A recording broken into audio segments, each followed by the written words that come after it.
Well, I was walking down the street, feeling kind of neat, when the wind came out your butt and blew my wig off. Oh, it was a sight to see, my hair flying in the breeze, 'cause the wind came out your butt and blew my wig off. People started laughing, they couldn't believe their eyes, as my wig flew through the sky. Oh, what a surprise. I tried to catch it, but it slipped right through my hands, 'cause the wind came out your butt and now it's somewhere in the land. Oh, wind came out your butt and blew my wig off.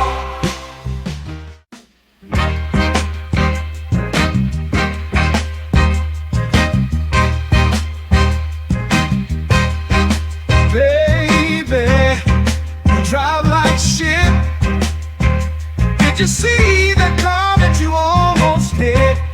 I'd rather take the bus instead. Riding with you, I'm gonna end up dead. Don't ask me if I need a lift. Baby, you drive like shit. She just ran through, always stop. I ain't trying to get stopped by the car.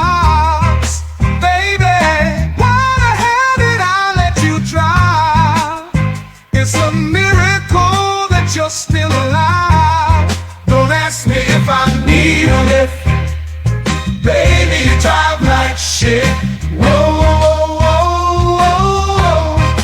Look out, my girl is driving. Watch out, my girl drives like shit. Whoa, whoa, whoa, whoa. My girl is driving. Watch out, my girl drives like shit.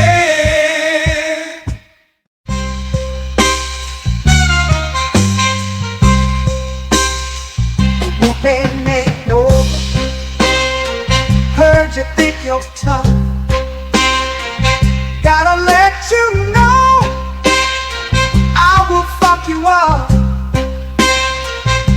I whoop that ass, talking all that shit, spank that ass till you tap like a bitch. No, I ain't playing, I'm here to kick ass. Whoop that ass, it's time to punch face. I'm the one who brings you pain in the ring. I whoop that ass until the bell rings. Already know that I do not play. Throw a punch like I'm cutting down hay. I whoop that ass every single night. Spank that ass till they stop the fight.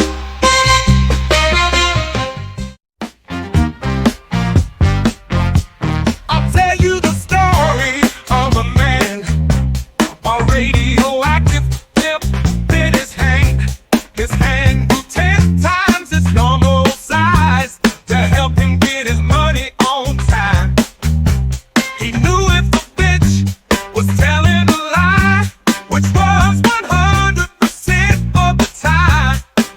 Superpowers to make a bitch listen, then get her naked with X-ray vision.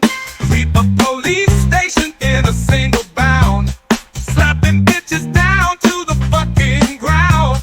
His name was famous across the land. They called him the pimp named Superhand. Oh shit, yeah, his pimp named Superhand. He had powers no other pimp had. Oh fuck yeah, his pimp named Superhand. That motherfucker was super bad. Asking for dinner ain't asking for much. You had one job and still fucked it up. Sometimes you gotta learn respect. I use my pimp hand to correct. It's called a bitch slap, slap. Come get your face clapped. Don't tell me about me. Stop telling me about me. Stop telling me about me. Stop telling me about me. Stop telling me about me. I don't need you to tell me about me.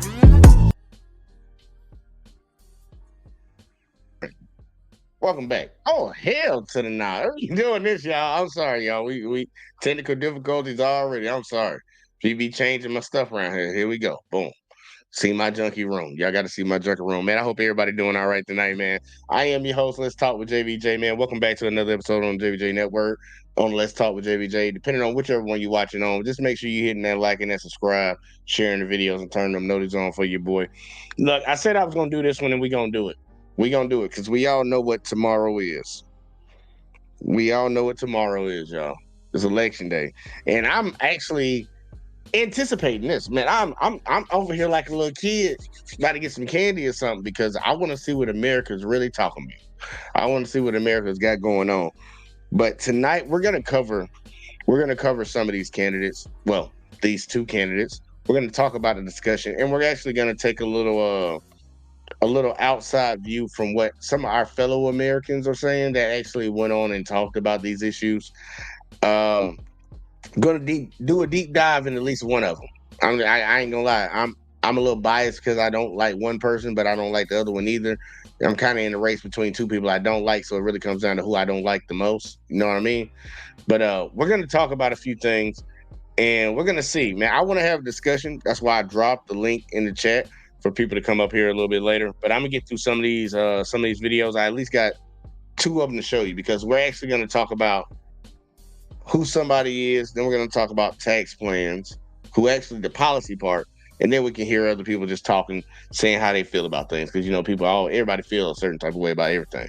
But either way, though, I appreciate y'all for tuning in. We're gonna jump into it, and if y'all bear with me, man, why is my see? Look, I got to change the color and everything, man. My color's not blue. My color purple, pink and purple. It's in between pink and purple. It's probably pink. That's probably more people probably lean pink. But either way, though, we're gonna jump into it, man. I hope y'all ready to rock. Let's go ahead and get it, man. Donald Trump. Let's find out about this man. His presidency has been described as one of the most consequential in U.S. history. From this day forward, it's going to be only America first. America first. Donald Trump came to power with the promise to make America great again. The time for empty talk is over. Together, we will make America great again.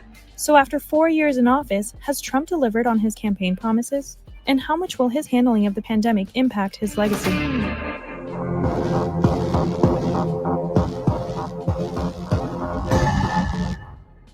In many ways, his presidency is a once unimaginable scenario. On election week back in 2016, most major election forecasters predicted Hillary Clinton winning the election with a sweeping majority. The New York Times, the Upshot blog, gave Hillary Clinton a 91% chance of winning. The 538 gave Hillary Clinton a 71% chance. The Huffington Post had her at 98%. And the Princeton Election Consortium had Clinton winning at 99%. And then came the shock. Pennsylvania goes to Donald Trump. Donald Trump is the president of the United States. The surprising win left many aghast. Donald Trump, the former reality TV show host, a New York City real estate developer, became the 45th president of the United States. 4 years on, President Donald Trump has been among the most controversial presidents in U.S. history, and just the third commander-in-chief to be impeached. His statements and responses to urgent political matters has made him dominate the news cycle more so than any other U.S. president. I am the chosen one. Somebody had to do it. Rocket Man is on a suicide mission for himself and for his regime. From the early days of his campaign, and even before clinching the Republican Party nomination, Donald Trump set the tone for a very different presidential candidate. Crazy Bernie, crooked Hillary Clinton. I call him Lion Ted. I call him Little Marco. He goes on the attack often, name-calling using unfiltered language, and his style in responding to those who criticize him has been divisive. I don't know what I said. I don't remember. He's going like, I don't remember. Oh, baby, that's... Hey, look, I'm pausing y'all right here, too, because, man, I know some people will be like, because I know a lot of Trump supporters will be on this, and I can feel you because I see it. Look, yeah, she using certain words to describe him. It's like, oh, his feelings got hurt, things like that. I understand. It's a little jab. The only thing I would tell everybody to ask themselves is, Is it a lie? That's all I can ask you to do. Like, is it a lie? We need to take our feelings out of this stuff and be like, is it real? But we know what the fuck she's doing. We know what she's doing. But is she lying about what she's saying? Let's just keep going. That's what I said. During his 4-year term, Trump had an uneasy relationship with the press, often calling them fake news. And the media are among the most dishonest people anywhere at any time. But they can't stop us. I'm running against the crooked media. You're fake news. Thank you, everybody. Thank you. But Trump took pride in getting away with anything he said. They say, I have the most loyal people. Did you ever see that? Where I could stand in the middle of Fifth Avenue and shoot somebody and I wouldn't lose any voters, okay? It's like incredible. While many have deemed his discourse as dangerous, Trump dumbed his language down, often denouncing political correctness as a big problem in America. Trump has called COVID-19 the Chinese virus and Kung flu. He called Kim Jong-un Rocket Man during a NATO summit at a period of heightened tensions between North Korea and the United States. Trump has also equated civil rights protesters in Charlottesville, Virginia with white nationalists and far-right extremists, initially blaming the clashes on both sides before condemning the violence. But beyond the headline-grabbing rhetoric, let's take a closer look at some of his policies and promises. Remember this? We're going to build the wall. Mexico's going to pay for the wall. As of October 2020, 597 kilometers of the border wall have been completed according to U.S. Customs and Border Protection. But according to the Los Angeles Times, only a few miles were constructed in locations where no barrier previously existed. And Mexico has not ended up paying for the wall. Instead, the Trump administration has obtained more than $15 billion in federal funds for the wall. Trump also doubled down on another campaign promise. Donald J. Trump is calling for a total and Hold on. We ain't gonna move past that, man. Cause like I don't know where that went that everybody wanted. Like y'all do the MAGA, the super MAGA people. Cause then it ain't just the average conservatives. Like we gotta be honest, man. There's a part of the Republican Party that are super MAGA, super Trumpers, and then there's the traditional conservatives. We got to make sure we understand it. Just like in the Democratic Party, you have the progressives, then you have the super duper liberal motherfuckers, you know, and them weird motherfuckers. Like we got weird motherfuckers on both sides. Let's be real, man. We got a lot of weird people in America. But are the people that were the middle ground people, are they still riding with when he makes a promise that he keeps his promise? And I think a lot of people are going to make excuses to say, that's not about that. We're not talking about that right now. We're worrying about other things. But that was one of the big like talking points when he ran the first time. He was going to build everybody a wall. And y'all didn't really get a wall. But let me see my boy Op said the extreme left and right. Yeah, man. The extreme left and the extreme right. We got them on both sides, so we got to be real about it. But I'm going to let it keep going.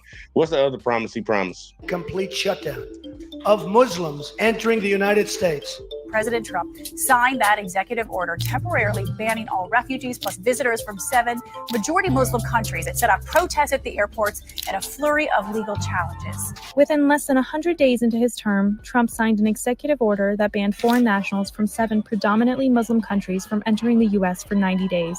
Although the first and second versions of what became known as the Muslim ban were struck down by federal judges, the Supreme Court upheld the third version of the policy in June 2018. And in 2020, the Trump administration added 6 more countries from Africa and Asia to the list, raising the total number of countries on the restricted travel list to 13. But the Muslim ban was only the start of a series of controversial decisions with overreaching impact. Just 3 months before COVID-19 began infecting people in China, the Trump administration ended a $200 million early warning program called PREDICT, designed to alert and identify potential pandemics. And once the pandemic began silently raging across the U.S., Trump's rhetoric didn't help. The virus. They're working hard. Looks like by April, in theory, when it gets a little warmer, it miraculously goes away. I hope that's true. We have done an incredible job. We're going to continue. It's going to disappear. One day, it's like a miracle. It will disappear. I'm speaking on that because a lot of people think that I don't like the guy because of this or for that. This is my main reason that I don't fuck with that dude.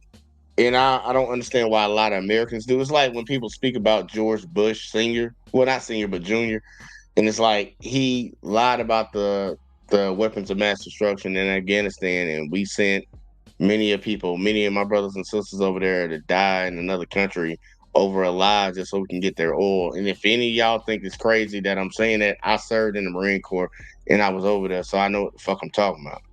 It was all bullshit. I think that motherfucker should be in jail, in prison for that shit. Same thing like when Trump lied about COVID. When this man knew that that shit was already in this country 3 months before he even acknowledged that it was real. And then he was running around telling people, you know, when the summer comes, it's just going to disappear. People act like that shit's a lie. When I know I bring it up to people all the time. They're like, no, you just saying stuff. Like, no, this motherfucker said it. He said it. And people believe what he says. And people are like, oh, no, they don't believe him like that. Man, these motherfuckers stormed the goddamn Capitol because this man told him he lost an election. Like, come on, man. Like, let's be real. This shit is dangerous. I believe that motherfucker should be in prison just for that. So that's one of the number one reasons that I will never support a motherfucker like that. You lied to the American public and multiple people died from that shit. Millions of people died from that shit. Regardless if some people say it ain't that bad or it wasn't this or whatever, millions of people fucking died. You can't take that away. So that's one of my big things. And Red said it was a cold. Hey, that was one hell of a cold, man. I ain't gonna bullshit. I caught that shit like 3 times, but that shit had me down. Felt like I got hit by a car.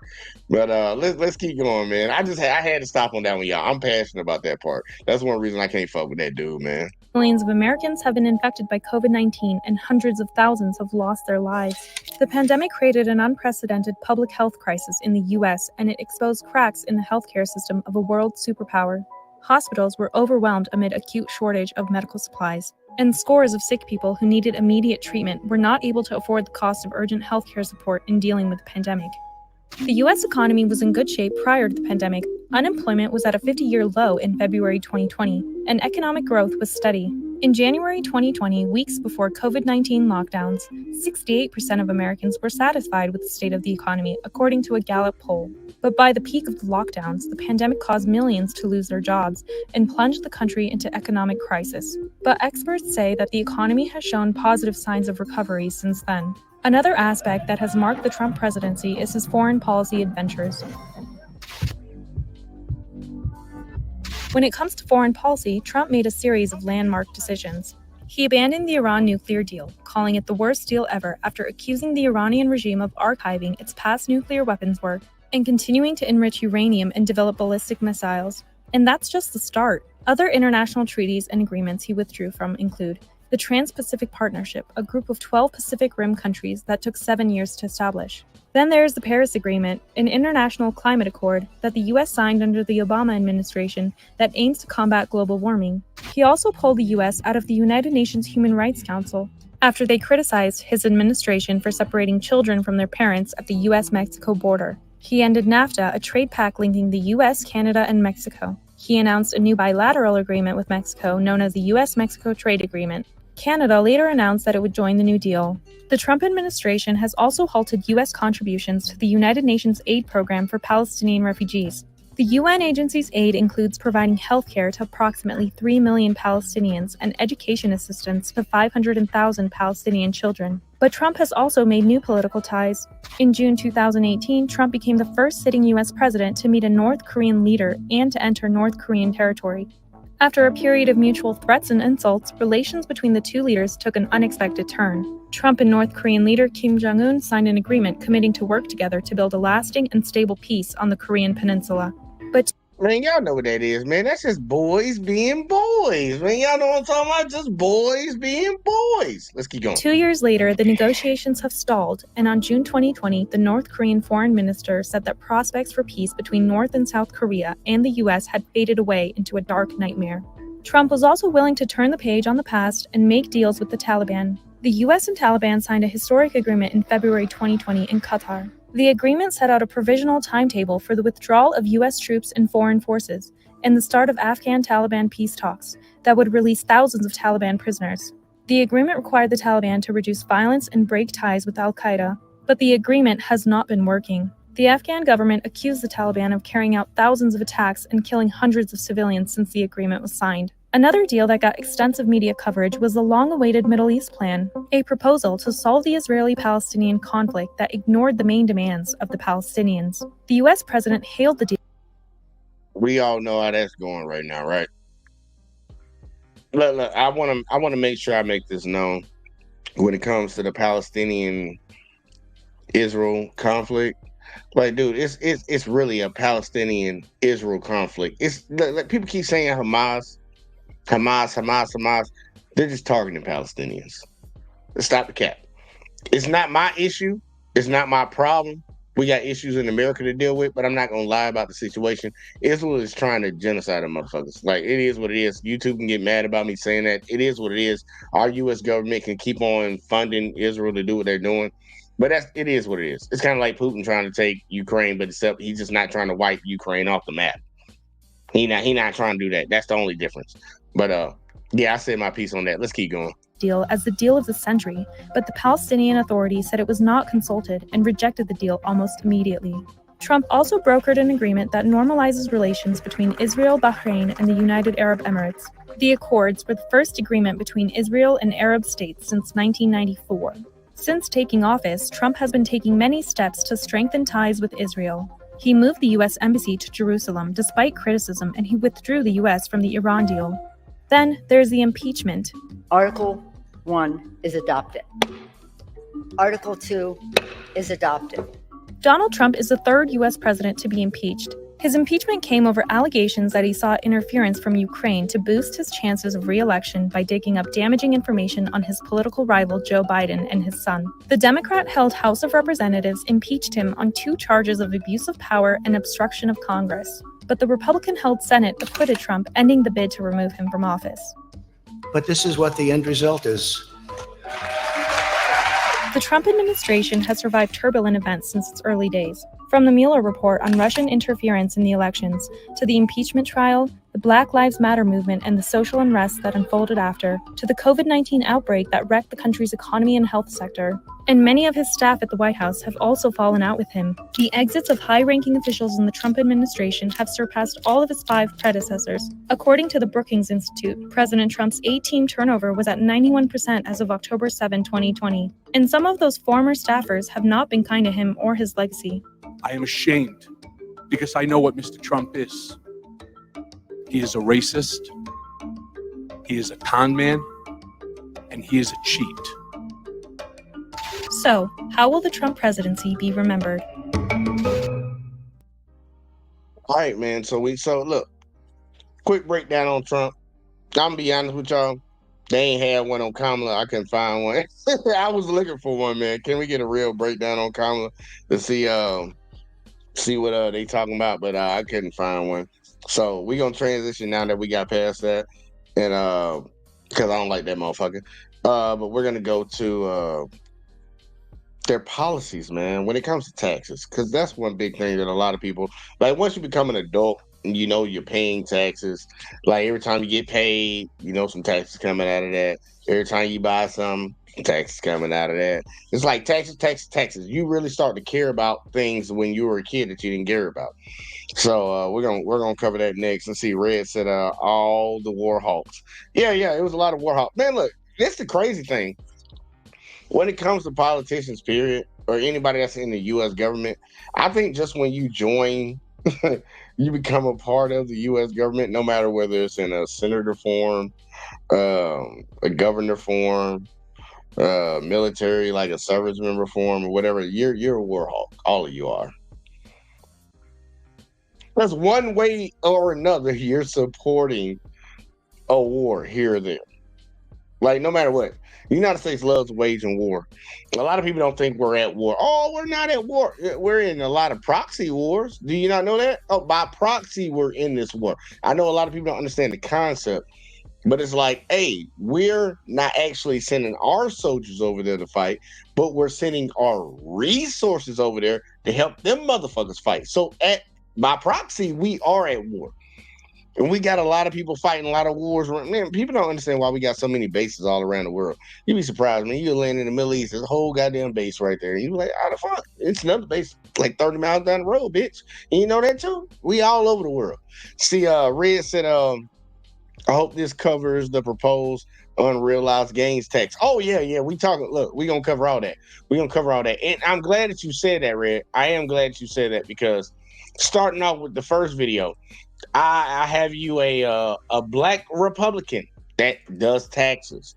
He does taxes, and I'm gonna try to take him at his word, even though I've already watched this and I disagree with this motherfucker because you'll see why I disagree with him after he gets done talking. But yeah, we're gonna go on to the next one. Let's go ahead and get to the next one. Matter of fact, we're making good time too. This is amazing. We're making great time. All right, here we go, y'all. Y'all ready? Let's get it. Today, I'm going to break down the most important tax proposals that both Trump and Kamala Harris have made. If you want to know how the presidential election could potentially impact your tax situation, this is going to be the video for you. Let's dive in.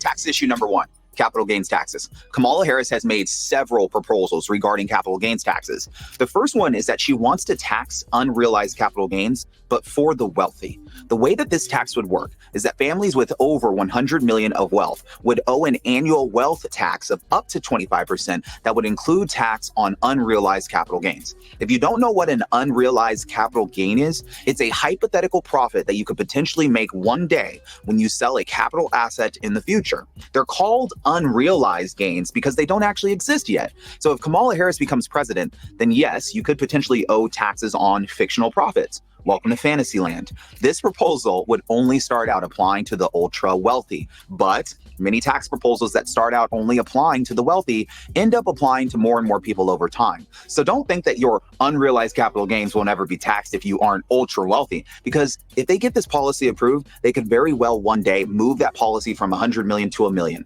Kamala Harris also wants to raise. Not right there, because that is a good point. That is something that they are talking about.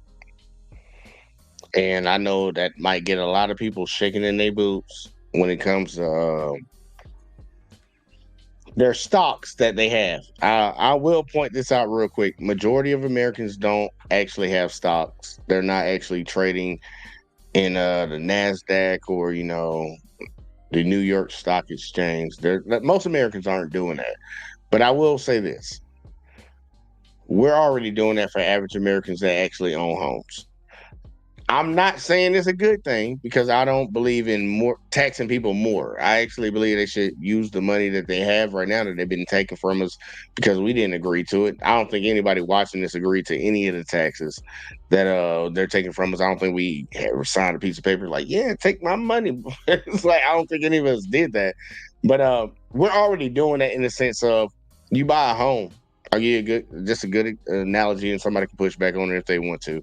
But you buy a home, the property's valued at a certain price.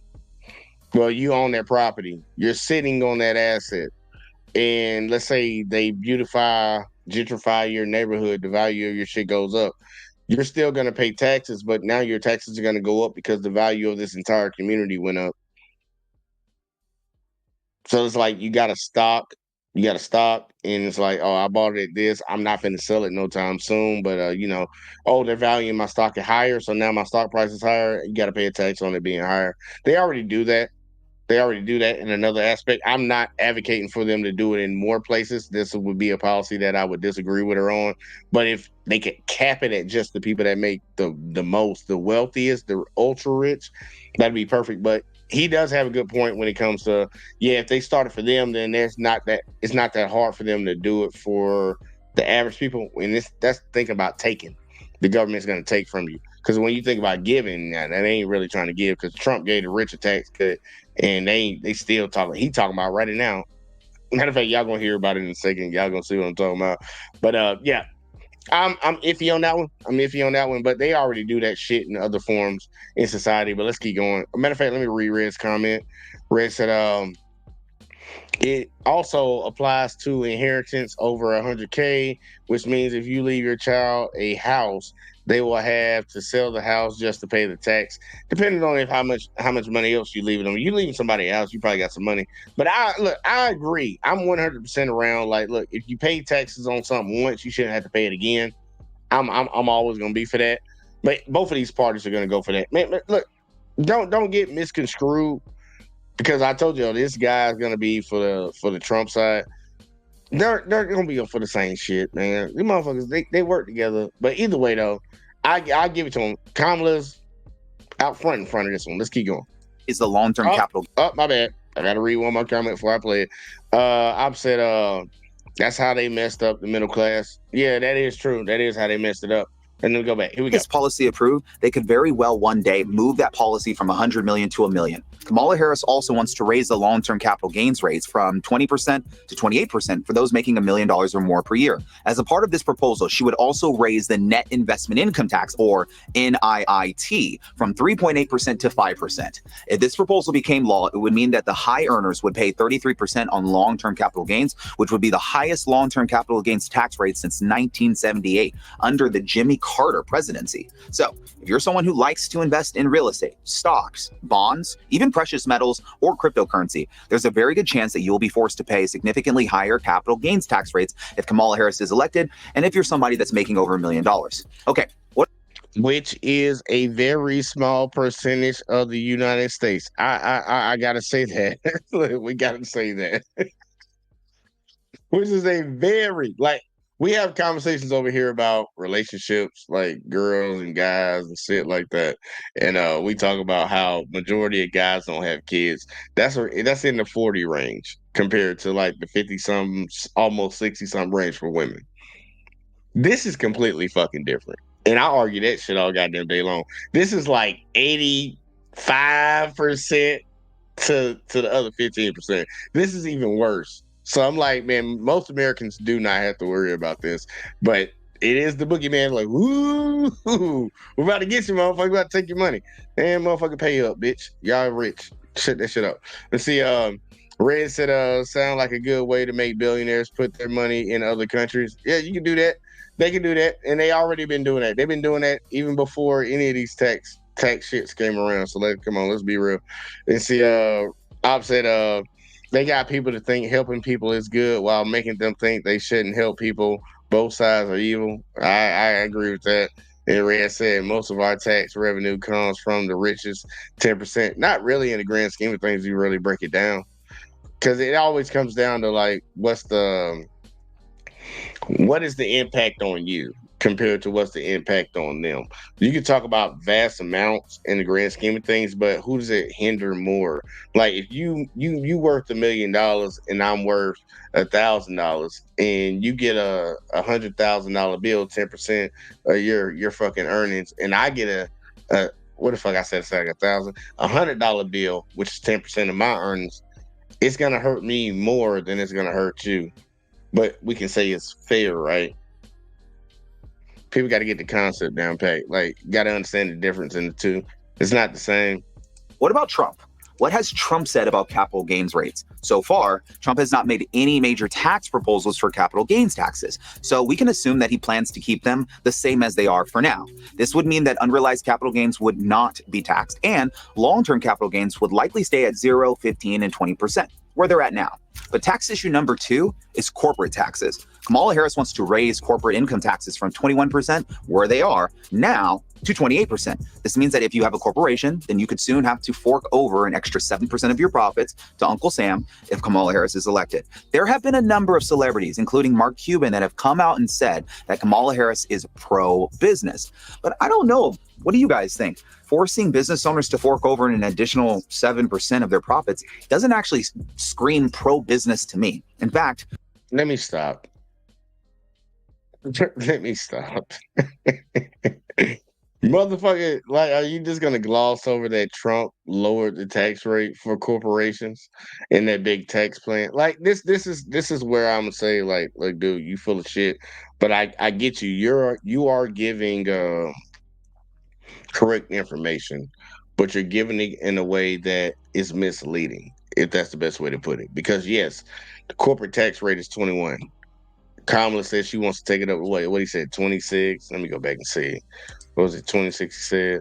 More taxes kind of screams the opposite to me. In fact, weighing business owners down with in addition to is corporate if Kamala Harris is elected. Okay, yeah. 7%. She wants to raise it 7%. It was 30, what? I think it was 30 something before that. Trump lowered it. I think it was 34. Let's see, Miss Kim. Let me see your face real quick, like in the back, before I bring you up. Oh shit! I know who that is now, man. Girl, y'all gotta stop changing your name. But hold up real quick, Lena. I got Lena in the building, y'all. Say hey, Lena. Say hey to everybody.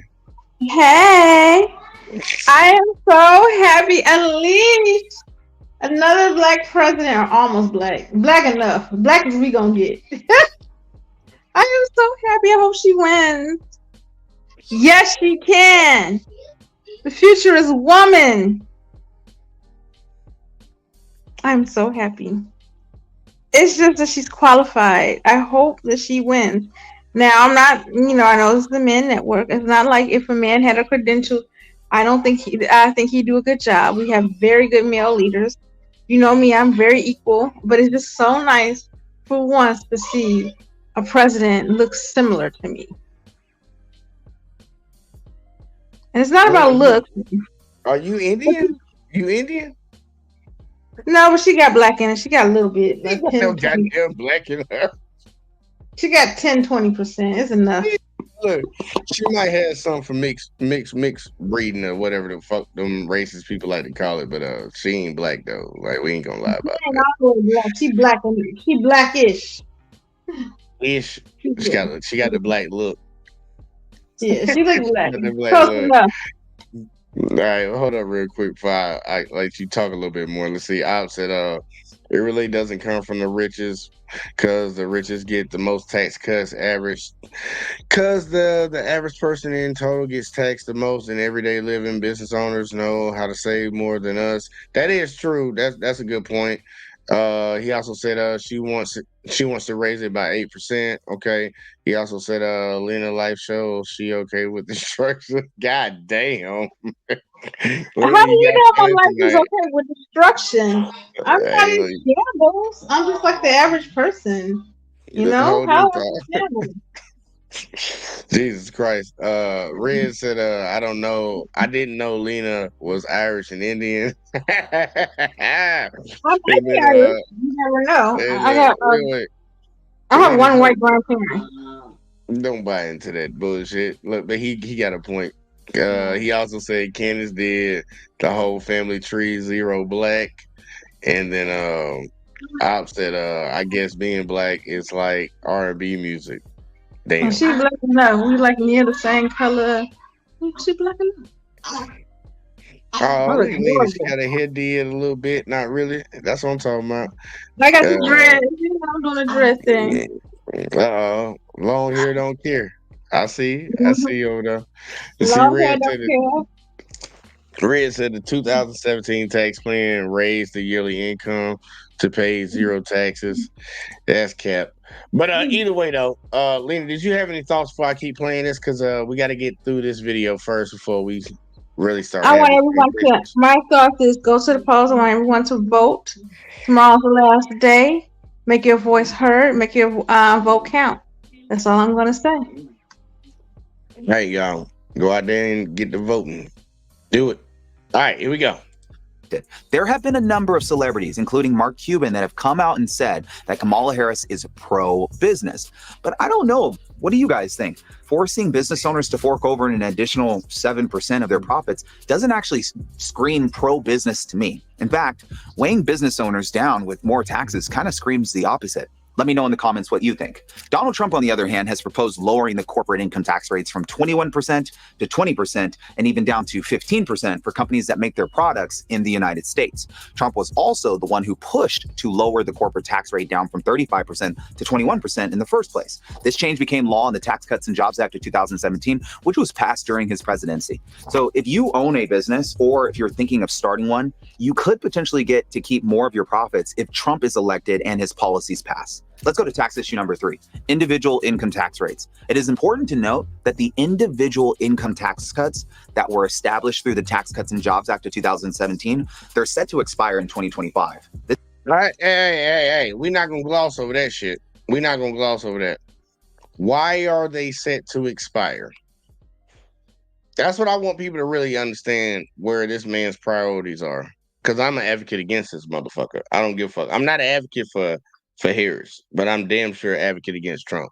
Why are these tax cuts for middle-class people post-expire? Why are they about to expire? Because he prioritized the rich corporations and made their tax cut permanent. But then threw in the average Americans and said, just to the next presidency. We'll push it down the road and figure out if we want to keep that permanent. That's bullshit. For the people that sit out here and say that he cares about the average day motherfucker, he would have covered you first, then covering these billionaires. And obviously, it helps him too because, he runs his golf courses and he has his business ventures and shit. But that was something that helped him more than it helped you. Self-serving, if you say so. But Lena, any thoughts on that? Yes, I do. I didn't notice that. You beat me to it. But yeah, those tax cuts. He he got caught telling his donors that he's gonna save them more money. If you donate to his campaign, that the tax cuts he's about to give him is gonna be more than what they're donating or whatever to his campaign. So he's all for the rich. And then, did you read Project 2025? It's talking about cutting overtime. We ain't talking about that. We ain't talking about that yet. Okay. We ain't talking about that yet. We just say that for later. Okay. But to Red's point, he said every tax plan has an expiration period. Red, why is the corporate tax rate? Why does that not have an expiration? Because I see the laughing emoji, but the corporate tax rate does not have an expiration on it. It's only till Congress goes in there and changes it will it change. It doesn't run out. But I appreciate the laughter. We got Miss Jackson up in the building. She said Kamala is black. I had pics of her father. Hey, I need to see those because she ain't black. She opposite the same way they say Kamala want to impress her donors. Trump doing the same. And then Red said they vote to change it or keep it every cycle. Nah, this is not actually one of those. This is not one of those type of bills that you're thinking about. This is actually something that's written into law. It is the law. They don't go back and readdress the law unless they're trying to change the law. That's why you have things like amendments.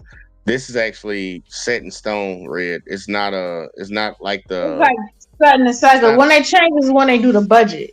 Every so often they change them. Yeah, he's thinking about like something like a spending budget. This has nothing to do with the spending budget. It's already set in law. They don't have to rehash this every time the spending budget comes up. It's a part of the spending budget, no matter what. Just like military defense, just like Homeland Security, the CIA, and all the money they got to spend for that shit, foreign aid, everything included. That it's a part of that. It's not something that they have to rehash. It's not a rehash type thing. What we're about to deal with coming up when it comes to the tax cut for the average middle class people, the people like us, that's something that has an expiration date on it. There's a difference between the two. And see, he also said, yes, it does. Look it up. I looked it up before already. Yeah, look, go look it up again. But either way, though, we're going to keep going because anybody that wants to go back and forth, the link is in the chat for you.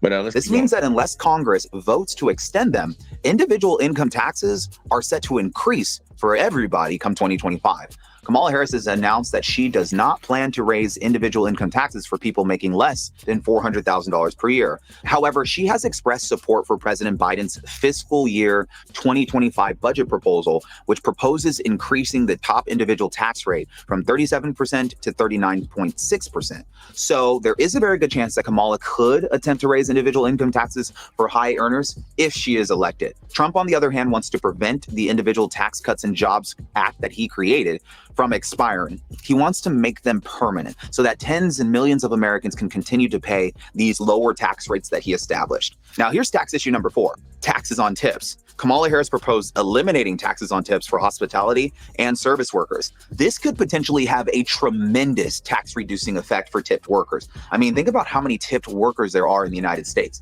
Trump also supports eliminating taxes on tips. And in fact, he was the first one to propose this idea, and Kamala Harris copied the idea and proposed it several weeks after Trump proposed it. So you happen to be a tipped worker, such as a busboy, maid, waiter, waitress, bartender, caddy. You know what I'm talking about. There's a very good chance that you could be saving a lot of money in taxes, regardless of who wins this election. If taxes on tips are eliminated, it could result in a sizable increase in demand for hospitality and service workers. It could also lead to changes in the way that employers decide to pay their employees, and some employers may choose to try to increase the portion of employee wages that come from tips compared to hourly pay from the employer. This could get interesting. Now, here's tax issue. We need to talk about that. Why were people that were getting tipped even being taxed? Because I don't think people truly understand where tipping came from when it pertains to America.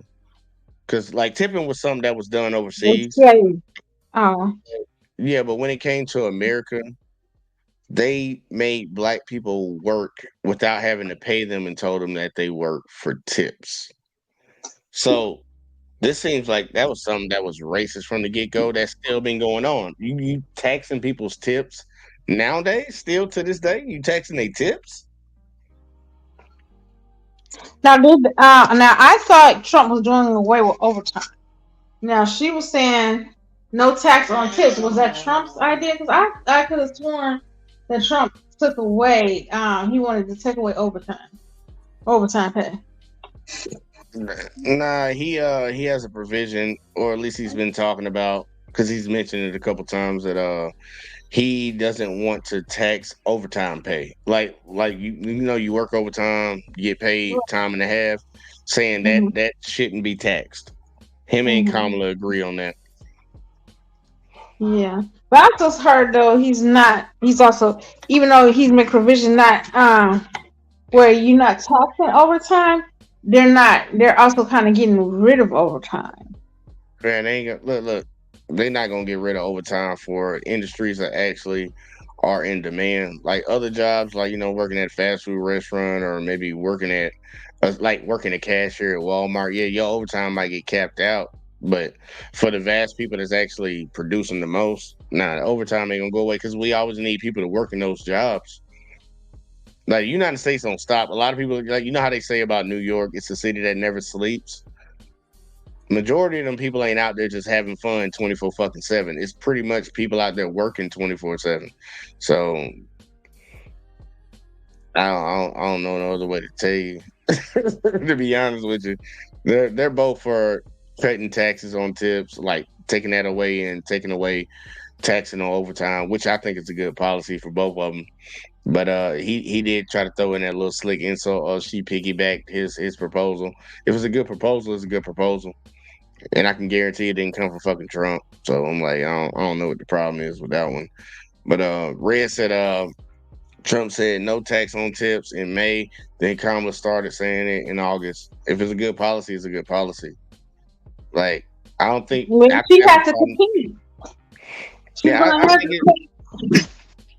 I just think I think it's dumb the way the politics do. Like, if one side says they want this and the other side has to automatically disagree. If it's a good policy, it's a good policy. I'm for it. Right. He gets a point for that one. No overtime, no tax on overtime. Because I get a lot of overtime. So I would love for that to actually be in place. Stop taxing my fucking overtime. I can make probably about $300, $400 more dollars. I'm cool with that. I get overtime every week, no matter what. I work in overtime. Motherfucker be like, yeah, I work 40 hours this week, bitch. I don't know how long I fucking work this week, because it's automatically gonna be overtime no matter what. Either way though, fucking Red said overtime taxes are so ridiculous. I agree, and I don't even look at my pay stub most of the time. I check it like once a month, and when I look at them taxes, I'll be like, God damn, Red, let me see your face in the back real quick, like before I bring you up. All right, gotcha. Boom. We got Red up in the building. Red, I'm gonna let you introduce yourself real quick, like before we keep playing the video. Say what's up to the people. I'm Red Illusion. You already know what the fuck going on. I'm not voting this year, but I would prefer if Trump wins. No, how do you prefer Trump wins?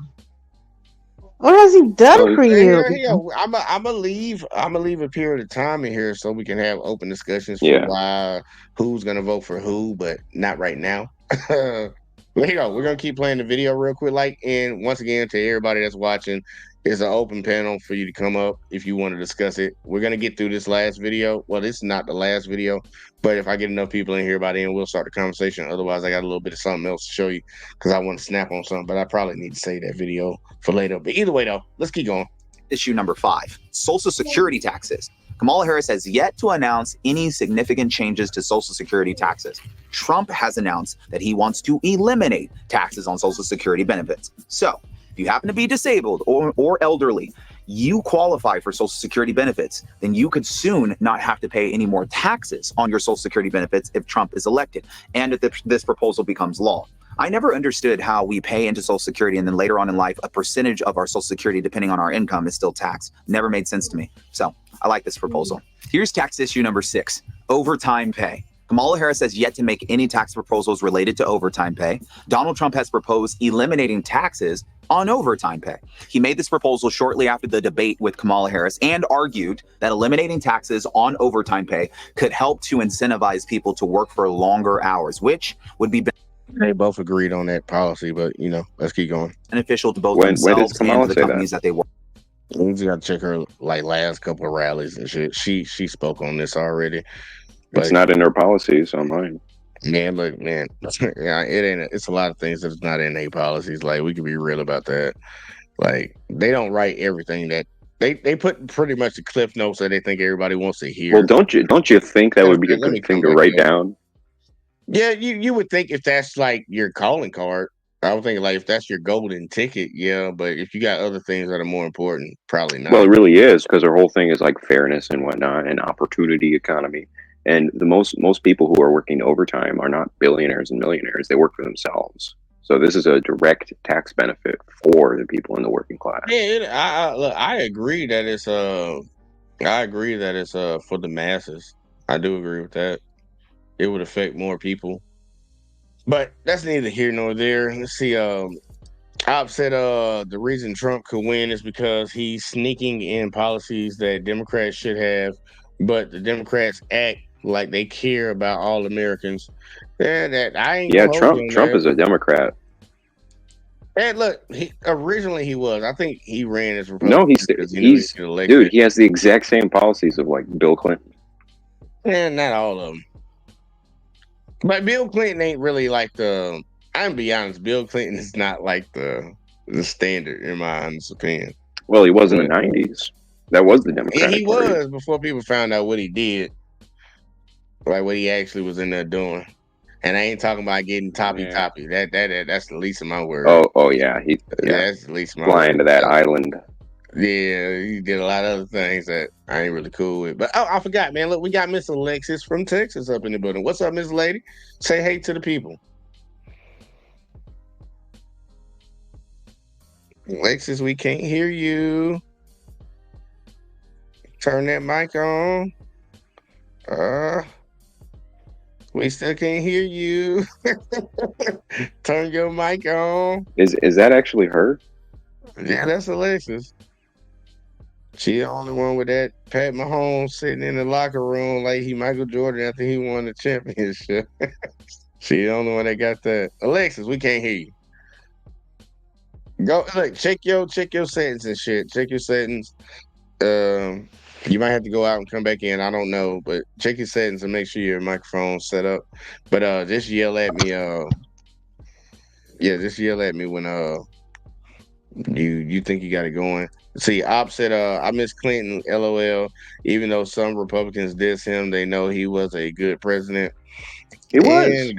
And he was good. He was good for the economy. Say something Better again. than Bush, better than Obama. Nah, I ain't gonna say better than Obama, but he was better than Bush. Say something again.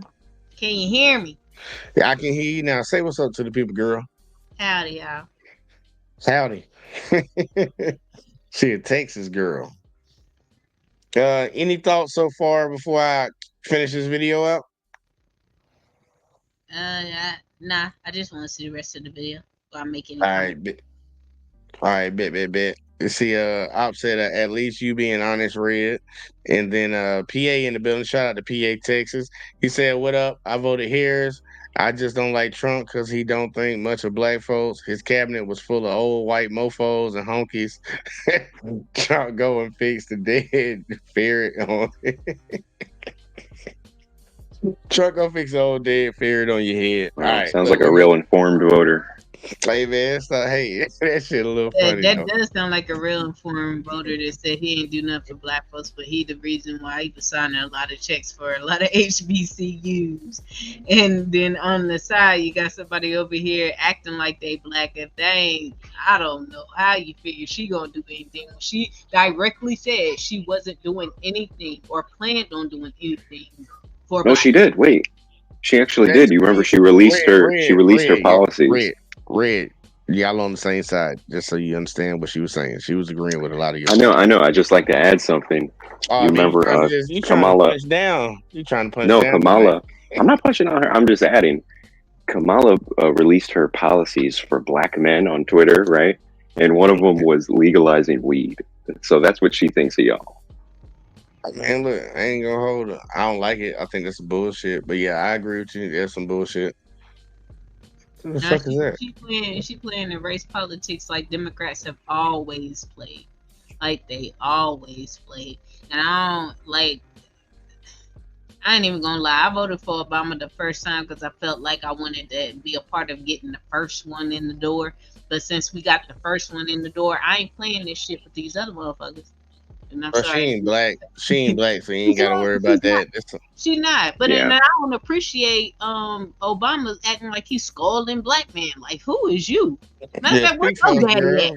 at? Hold on. I want you to speak for us, but I want you to wait till after I get done with this fucking I'm sorry. video. Go ahead. Yeah, you right. You Hey, right. look, I know y'all already, man. I love it. Hey, look, we're gonna have a good discussion tonight because I think I think it's gonna be interesting. But either way though, well, let's keep playing this bitch real quick. Like, work for. Love this one. Tax issue number 7, tariffs. Kamala Harris has mostly been critical of tariffs and that they are effectively a sales tax on American households. Trump, on the other hand, has proposed placing a 10 to 20% baseline tariff on all goods imported into America and 60% on all goods imported from China. Speaking about his tariffs policy, he said other countries are going to finally, after 75 years, pay us back for all that we've done for the world, and the tariffs will be substantial. Trump has long been a proponent of tariffs, and he used them extensively during his presidency. Presumably, this is because they help to protect American companies, which are not subject to tariffs, and because they give him, as a president, more non-military negotiating power with other nations. This is key. In fact, Trump likes tariffs so much that he even reportedly floated the idea of replacing federal income taxes entirely with tariffs. Tariffs provided a massive portion of the tax revenue in America before both the IRS and income taxes existed. Before I break down the last point, I have to explain this because that motherfucker is a bold-faced ass fucking liar. That was a straight lie. That is not how tariffs work at all. Yes, that's exactly how they work. That is not how tariffs work. The United States of America, the companies don't pay. Like, China's not getting punished for these tariffs. They're not. Of course they are. They're in a trade surplus with us. Right now they're in a trade surplus with us. How? I'm explaining how tariffs work because a lot of people don't know how this shit works. China has a product that they want to sell. They sell it at the price they want to sell it at. But for the companies in America that buy that product, they have to pay the tariff. China doesn't pay the tariff. The American company has to pay it to import it into America. So what do the companies in America do when they have to pay a higher price for a product? They pass that shit on to you. That's why the price of all the goods or they buy domestically. Okay, but guess what? China's not paying the cost of that. It's the American. Yes, they are. They are paying the cost. How? I'm about to explain it. So if you're right about the first part, the companies do have to pay more if they want Chinese goods. So they will see other options. Like if it's a 60% tariff on China, they'll look for another country.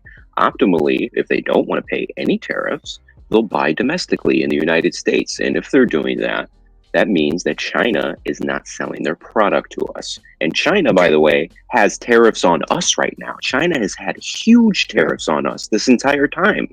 Yeah, I agree. But see, the problem is, Red, I get your part. I get your part of it. It will punish China in the long run if United States companies decide to not buy Chinese products.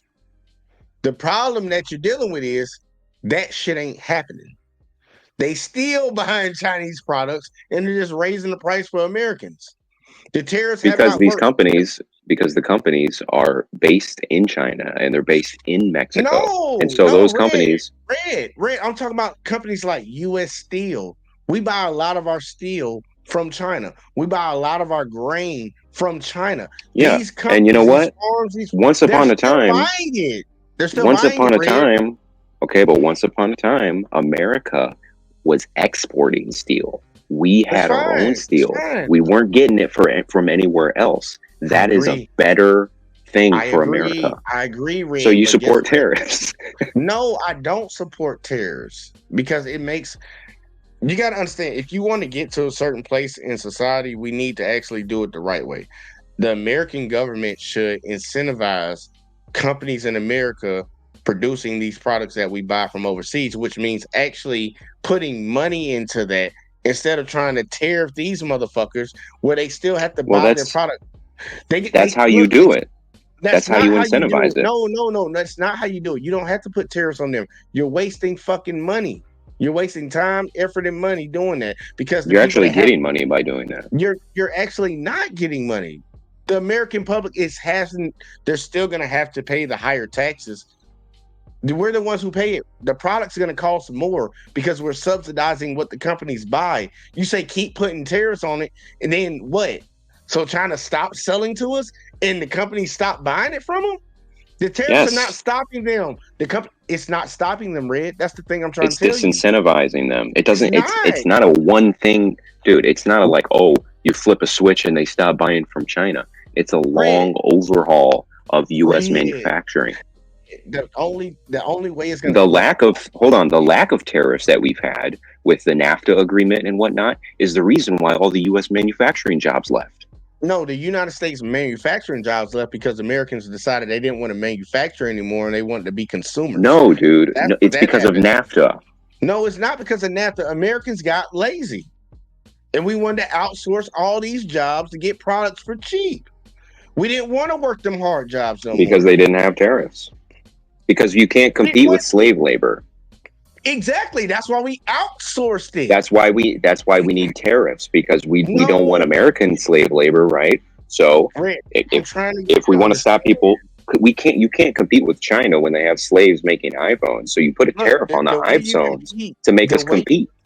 Look, all the United States government has to do is actually do the same thing they've done for many of different industries. They did it for the banking industry. They did it for the auto industry. If there's a company... Oh, yeah. And how did that turn out? How did that turn out for the auto industry? Well, is it doing better now? Yeah, they're back. No, they're back. Well, no, it's not. No, they're not. Like they used to. No, look. Exactly. They're not selling cars like they're in Mexico. Ford's in Mexico. Chrysler's in Mexico. They're going to Canada. They're getting their shit from China. I got to finish this point real quick. Like, give me 1 second. When it comes to the tariff part, you think that pushing it onto the American citizens are eventually going to get the U.S. companies to stop buying from China? That's bullshit, because if the American public will pay a price for something, think about it. Just think about COVID. When COVID happened, the price of everything went up. Americans were still paying those higher prices. So once COVID went away, did those prices come down? Fuck no. They kept them right where they were because they knew, oh, if they're not being able to work and it's harder time for them, we raise the price and they're buying it. Why would we drop the price when they got the money? No, these companies are gonna. COVID wasn't about tariffs or taxes. It was about energy prices, and energy prices are still high. I'm not talking about energy. I'm talking about the specific problem when it comes to the tariffs, because if American citizens will pay for the higher priced goods, in spite of the tariffs, that defeats the whole purpose of the tariff. It doesn't punish China because China's going to continue to keep exporting the same amount of goods because they're selling them because the American public so is getting the cost passed on how them come and they're still buying it. how come their surplus shrank during Trump? How come during William McKinley in the late 1800s, when he first introduced the tariffs, the United States had a golden age of manufacturing? How did that happen? Was it just a coincidence? Did the United States have a golden age of manufacturing underneath Trump? It was better than Obama. No, I'm asking you. No, the fuck it wasn't. What the fuck? We only got By what metric? We can do economic comparisons. No, I'm talking about manufacturing. I'm talking about manufacturing plants. We can talk about manufacturing jobs. Okay, then are you going? Hey, if that's the case, are you going to give? And I really want to get through the video, but are you going to give Joe Biden props for manufacturing now? Did he bring manufacturing back to the United States? Yeah, there's a bunch of them. No, I think those statistics are because he reopened the economy because it was shut down. He didn't create new manufacturing plants. They've been leaving for the past decade. So that's what we're gonna do. We're gonna move the goalposts. All right. Well, here you go. Hold that thought. Let me read a couple of these comments real quick, and then we're gonna go back to the video. But good discussion. Let's see. I've said we ended up paying those fees because China is cheaper than American-made products. He also said Republicans actually are the biggest capitalists, and they send jobs overseas and hire more illegal immigrants. They do hire a lot of illegal immigrants, and they preach against it. CPA said China just started buying food from other countries like Argentina, bankrupting farms that have been in business since the Civil War, and China came in and bought the farms to avoid the tariffs. Yeah, they are doing that backdoor. They are doing that backdoor going through Mexico and shit. Yeah, that needs to be stopped too. They shouldn't be buying American farmland. And either way, Mexican shit. But let's see. Well, they're buying our farmland too. Yeah, that's the United States government allowing that. Let's see. I've also said the market didn't slump under Trump; it stayed the same, or actually went up. We kept buying from China. Yeah, that is true. We were buying a lot, even though we had high tariffs. No. That was before he started doing all tariffs. Trump was selling tires out of China too. Dude, man. he put the tariffs in his first year. He was still fucking making shit and buying shit out of China. Like, the motherfucker wasn't against China. He was just talking. Okay, but a tariff doesn't mean you stop buying everything from China. Didn't fucking affect China. That's the whole point. I keep trying to tell you that the Americans. It's not about affecting China. It's about affecting us and getting our manufacturing back on its feet. Red, what's the point of the tariff if they're still gonna buy from the same people, no matter if? Well, first of all, the point of the tariff is fairness because China has super high tariffs on our shit that goes there. Red, they're still buying it. I know. You're getting. I know, but it's not fair. It's not bringing manufacturing back. They're still buying the same fucking product. They're not producing. Red, let's simplify this because you really don't understand. Let's simplify this. Let's say you have a YouTube channel. I have a YouTube channel. We both recommend people to subscribe to each other's YouTube channels. All right. I give you 100 subscribers a month. You give me 100 subscribers a month. But then for a couple months, you give me 100 subscribers for a month, and I give you 10. Is that fair? Red, it's not. That's not what we're talking about. That's not what we're. That's literally what it is. No, the United States is mad that they have a trade imbalance because the United States is more dependent on China when it comes to their goods, and we don't have equal tariffs. That's not China's fucking fault. That's the United States' fault. It's our fault. It's our fault because we don't have equal tariffs. But guess what? The response to that issue is not putting tariffs on China. So our United States reciprocating the tariffs that they have on us. But it's punishing your citizens. What's punishing our citizens is evaporating our entire manufacturing class. That's what's punishing our citizens in the long run. The United States government was actually smart. They would take that money and invest it in actually funding these companies to build in the United States of America. Instead, but if you do that, if you fund that, they're just going to take that money and buy the product from China because there's no tariff on it. So we're in a circular argument then. No, the argument is if you have a tariff, at least an equal tariff that China has on us, there can be a reciprocal trade agreement. Okay, Red. Hey, with that being said, Trump did those. How did that turn out for America? manufacturing facilities were starting to be No. built back. No, They were No. until COVID. dude, sure. Tell COVID. So we're just gonna. I got Miss Jackson up in here. I want to get Miss Jackson real quick, like before we finish this fucking video, and then we can have a conversation. Miss Jackson, say what's up to everybody real quick, like for me. Hey, good evening, y'all. Glad to be here with y'all. You know, big day tomorrow. We all ready to rock and see what the results going to be. Just real quick, I would like to say I went to Kamala Harris rally Saturday in Atlanta. Great speakers, you know, it was real good. She had a good campaign, you know, so, and I guess if you can see me, I have my endorsement on, you know, sticker Harrison Waltz. And Jay, I just want to let you know I did send you the pic.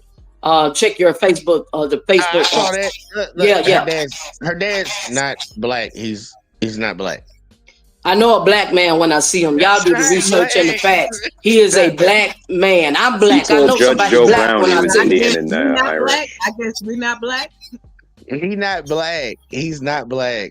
He's not black. Absolutely not. Hey, you know a black person when you see him. So I mean, come on now. You didn't see that big ass afro. The man's darker than me. What you You ever talking seen about? an Indian person? You ever seen a Southern Indian person? Yeah. He's Indian. He's Indian. He's not Well, black. it's like this. It's like this, dog. You know, you got Jamaicans, you got Africans, Haitians, you have different nationalities. But at the end of the day, we have the same culture rooted from Africa. We're black. No, she's from South India.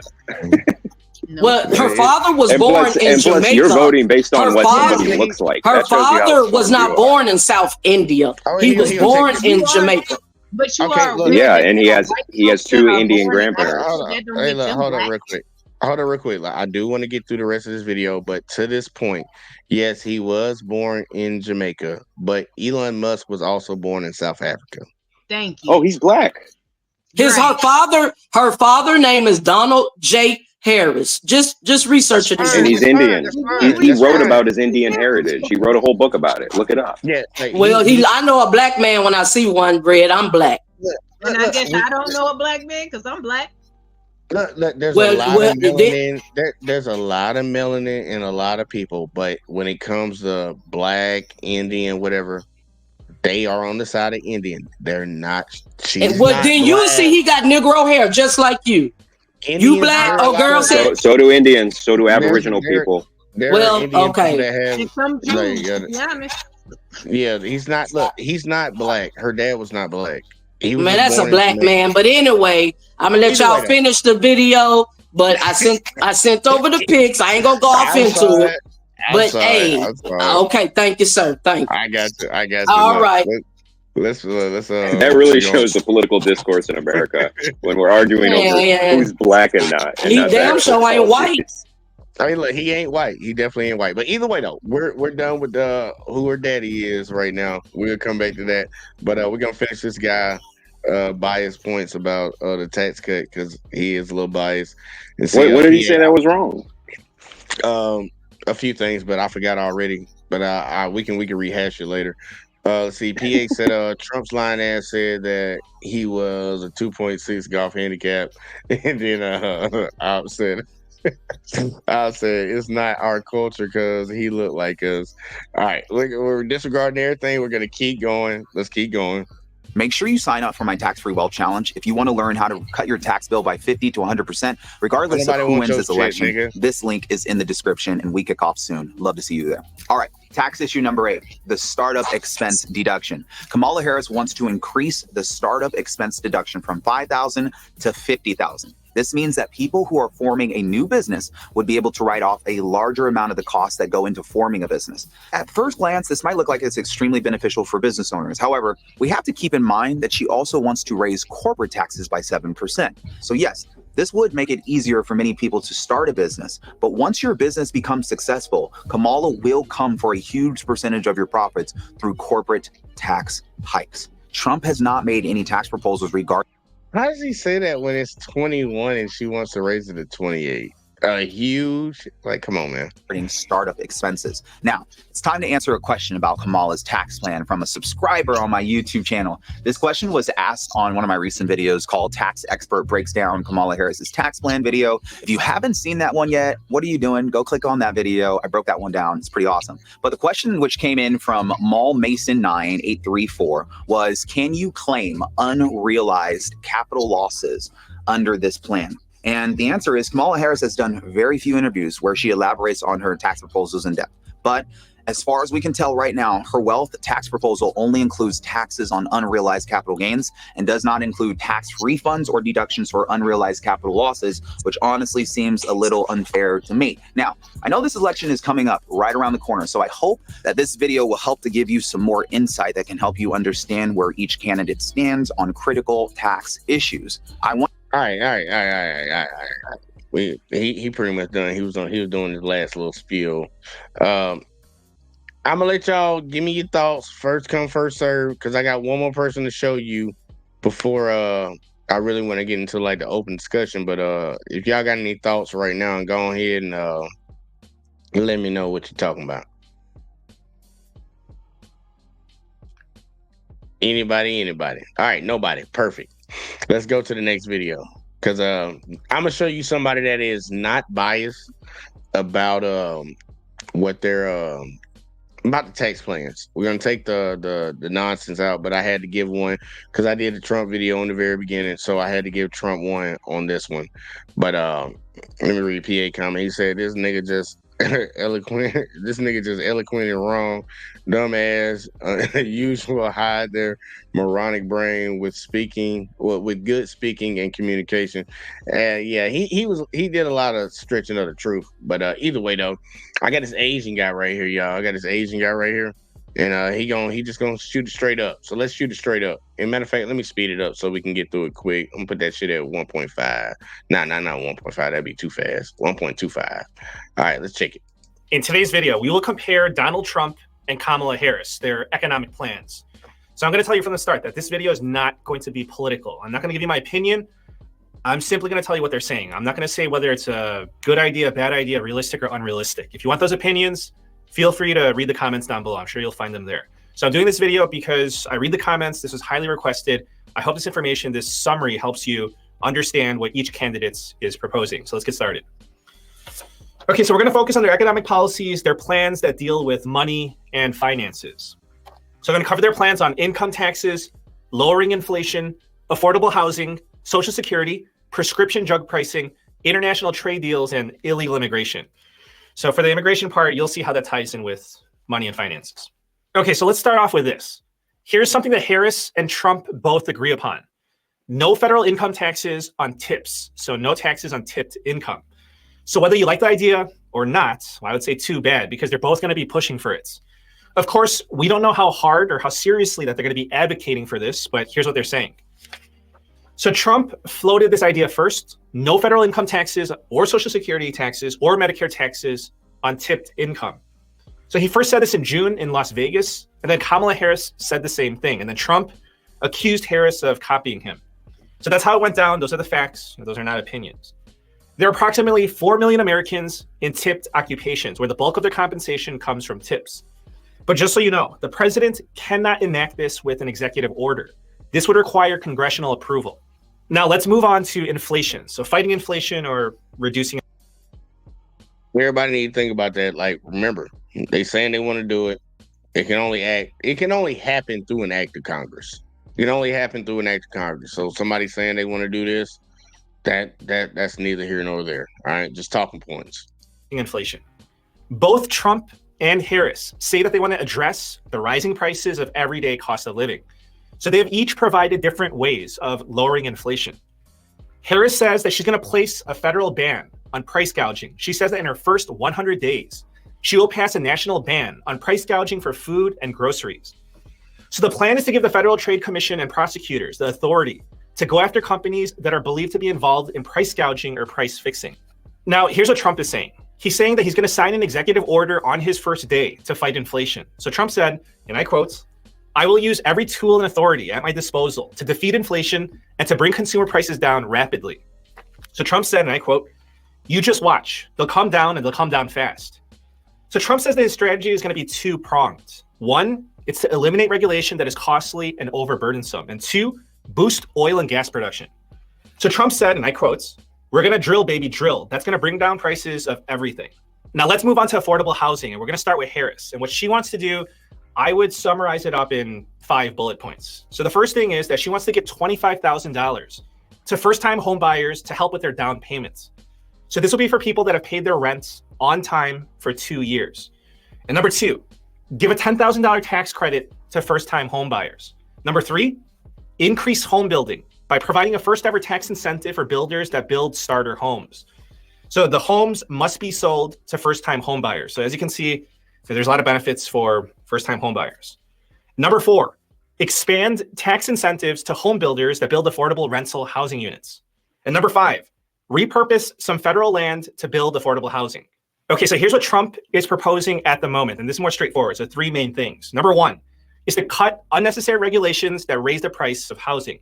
Number 2, reduce mortgage interest rates by slashing inflation. And number 3, open tracts of federal lands for housing construction. Now, moving on to income taxes. Now we need to talk about that one. Which plan would you be more likely, and this for everybody real quick, which one would you be more likely to side with? The Trump plan or the Kamala plan? And y'all can go in any order. Everybody's on mute, so you got to unmute yourself if you want to say something. But just for anybody. Ms. Jackson, you go first. Kamala, that's to help the young people where we can be homeowners. I don't know about y'all, but I would love to be a homeowner. And so I said she got the better plan on that, better policy. All right. I would say Miss Alexa, I'm on girls last. Red, what's your thoughts? Well, I don't know. I think I'm pretty neutral on this one because we all know both politicians can say a lot of things, but given the track record of all the presidents since 2000, doesn't necessarily mean it's actually going to happen. Now, this $25,000 Kamala thing, I'm not too happy about because that just means people who are selling their houses are just going to make them $25,000 more expensive. But I'm pretty neutral. I don't have a side on this. All right, Miss Alexis, are you there? I know you're watching the Chiefs game right now. She might not be there. All right, she ain't there. Either way, we're going to move on to the next one. So Trump, well, if you remember, made major changes to the tax code in 2017. This was the 2017 Tax Cuts and Jobs Act. So there were major changes to individual income taxes as well as corporate taxes. So the bulk of these tax changes will expire at the end of 2025. So some have already started to wind down, so they call it phasing out, and some have just completely expired already. So Trump is saying that he's not going to allow these tax cuts to expire, that he's going to renew them. Well, obviously, because these were his tax cuts. But not only that, he's also saying that he's going to further cut taxes for people of all incomes as well as businesses. So Trump said, and I quote, "To get economic relief to workers and families, we will make additional tax cuts. That's what gave us the great economy. We'll make tax cuts additionally, and we'll make them permanent." Okay, so if you think about it, the tax rules that we have right now, they're from Trump, and he's just saying that he's gonna do more. He's gonna do more tax cuts. But one of the bigger changes that Trump is proposing is making Social Security income tax-free. So currently, Social Security income is tax-free if you make less than $25,000 as an individual or $32,000 as married filing jointly. So if you make more than that, then Social Security income is taxable income. So those exemption amounts, I mean, they're so low because they don't get adjusted for inflation. Now, of course, that's unfair to Social Security recipients, but that's just the way it is.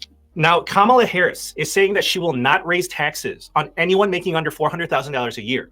So Harris says that she will expand the child tax credits from the current $2,000 per child per year to as much as $3,600 a child per year.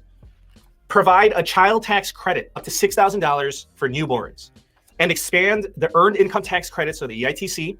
So this would cut taxes for lower income families by, so it's estimated to be about $1,250 on average each year. Now, I'm going to tell you one proposal by Trump and another one by Harris. So we're going to start with Trump.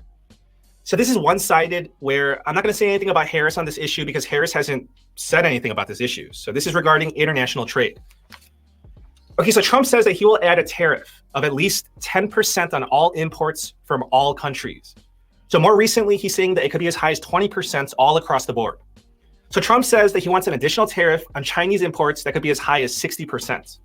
So Trump said, and I quote, "We're going to have 10 to 20% tariffs on foreign countries that have been ripping us off for years." So essentially, this means that if certain goods or services are imported to the US, then there will be an additional tax on those and they're going to cost more. So this is generally done to protect or promote your domestic industries. So Trump says that these new tariffs will bring back jobs and raise revenue for the USA. Now, let me tell you what Harris is saying about lowering drug prices and healthcare. So Harris wants to cancel medical debt for millions of Americans, remove medical debt from credit reports, accelerate the negotiations with big pharmaceutical companies to lower costs for Medicare, and expand the $35 monthly cap on out-of-pocket costs for insulin and so this is the $2,000 annual limits on out-of-pocket costs for prescription drugs by making this for all Americans, not just for Medicare. And we're going to end with this one. This is illegal immigration. So I'm bringing this one up because it makes an impact on the US economy. Even the Federal Reserve cites the impact of undocumented workers and the BLS in their economic reports. So we're going to start with Trump. So Trump says that a stricter immigration policy will create a stronger US economy. Trump argues that illegal aliens reduce wages for everyone and takes jobs from native-born Americans. So Trump says that he's going to do a crackdown that could involve mass deportations, detention camps, and the expansion of the border wall. So Trump said, and I quote, "I would not rule out anything. We're not leaving them in the country. We're bringing them out." Okay, so Kamala Harris is now giving a stricter stance against illegal immigration. So Harris is flip-flopping on the border wall. So this is just one example. So this is not an opinion. This is a fact. Harris once said that the border wall was un-American, but now Harris says that she pledges to spend hundreds of millions of dollars on expanding the wall. Okay, but Harris has a much softer stance than Trump. Harris opposes family separation and opposes mass deportations. Okay, so that's your summary of Kamala Harris and Donald Trump, their economic policies. Please let me know your opinion. I look forward to reading your comments. Please subscribe. All right. So we got somebody that's a little bit more, I would say, fair in the sense of not being a little bit biased. Say it again. It was a good analysis. Yeah, like he just gave you the information, and that's what I like compared to the last guy, because I could tell that he was throwing in his own little points. So when it comes to the policies and the issues that are on the board, on the table, it really comes down to you watching that and being like, okay, well, I agree with this, I agree with that. There were some things that I agree with Trump on. There are some things that I agree with Kamala on. And I think most Americans would be that way. But I want to get y'all opinion. Miss Jackson, you go first. Gotta unmute yourself real quick. Were there any policies that you agree with Trump on?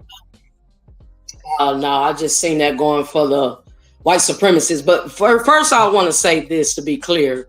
Like I was saying earlier, I did attend Kamala's campaign, and there was a senator there of a certain county, of the county we was in, and he made a great point, and I totally agree with him that this race is a little unique and odd and different from past history, simply because the overall estimation picture is not really about policies or parties or not even politics. This situation is so odd and down to the point, it really boils down to character. You see what I'm saying? And so at the end of the day, you got a lot of Republicans, and I mean loyal Republicans, that has voted for the opposite candidate because of Trump's dangerous character. So, I understand the policies is very important, but for me personally, and I think the main solution and point that everybody should understand and get, that in this particular race, it's about character. Who has the best character to lead, in the state that our country is in. But to answer your question, so I agree with Kamala's. All of her policies make sense. Anytime I could save a dime, saving money, I'm all for it. I'm not rich. I'm the common man. And, hey, we struggle. We have to work to live and pay our bills and rent. So I'm all for saving money. Now, when it comes to the immigration, hey, I ain't mad if, to me, the immigration is out of control. It is a serious problem when you got your own American citizens struggling, but all these immigrants can come over here and get, our businesses, the grants, our benefits, and, we struggling to get a 9 to 5 at McDonald's. So when it comes to the immigration law, hey, I ain't mad about it. So once again, there was not one policy that Trump had that you agree with. So when it came to the tax credit, he had a policy on the tax credit for the children. Was that one you was talking about? He had something on tips. There wasn't anything specific to kids that that old buddy talked about, but he had some things when it came to the taxes. Said that he has said that before, and he does want a tax credit for. Well, I'm just talking about family. In the video.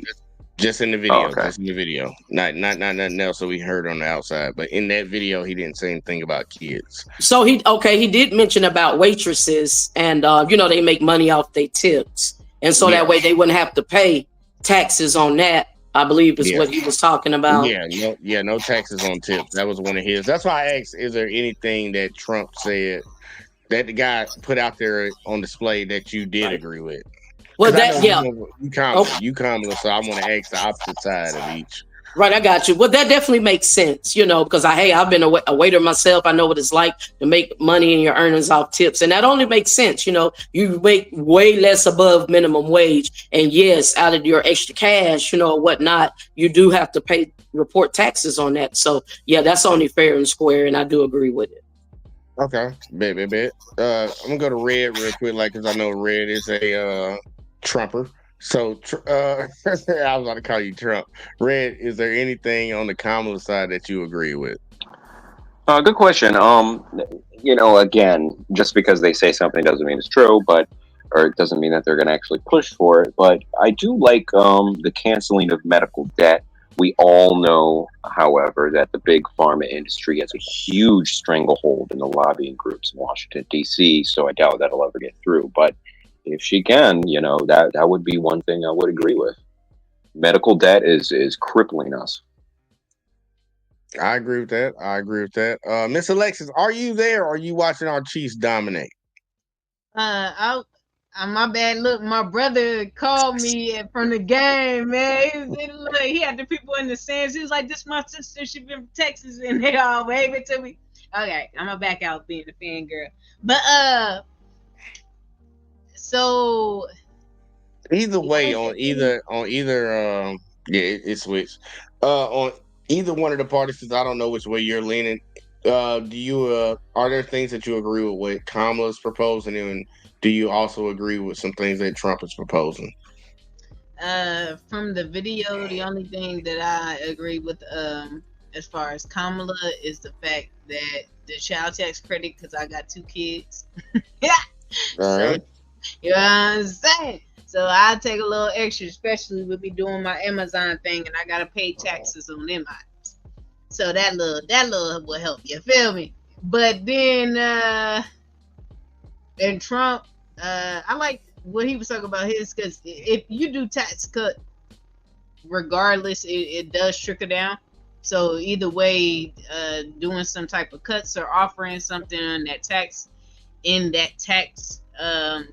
subject is kind of beneficial either way that it goes. But I mean, I'm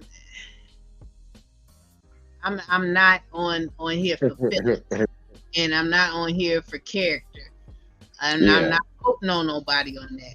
And I just wanted to make a comment on Ms. Jackson that there's some Democrats that are leaning for Trump. Kennedy is one of them. So just because Tulsi Gabbard. Yeah, so just because there's some Republicans leaning Democrat, there's some Democrats leaning Republic. So it's all the same thing. From that video, it just furthermore put me in a position to why I'm kind of like in the middle, but not, because I'm damn sure not voting for Harris. I'm damn sure not voting for Harris. I'm just not. Well, there definitely is a different line drawn in the sand this time. Real quick before y'all go, I do want to use that to transition.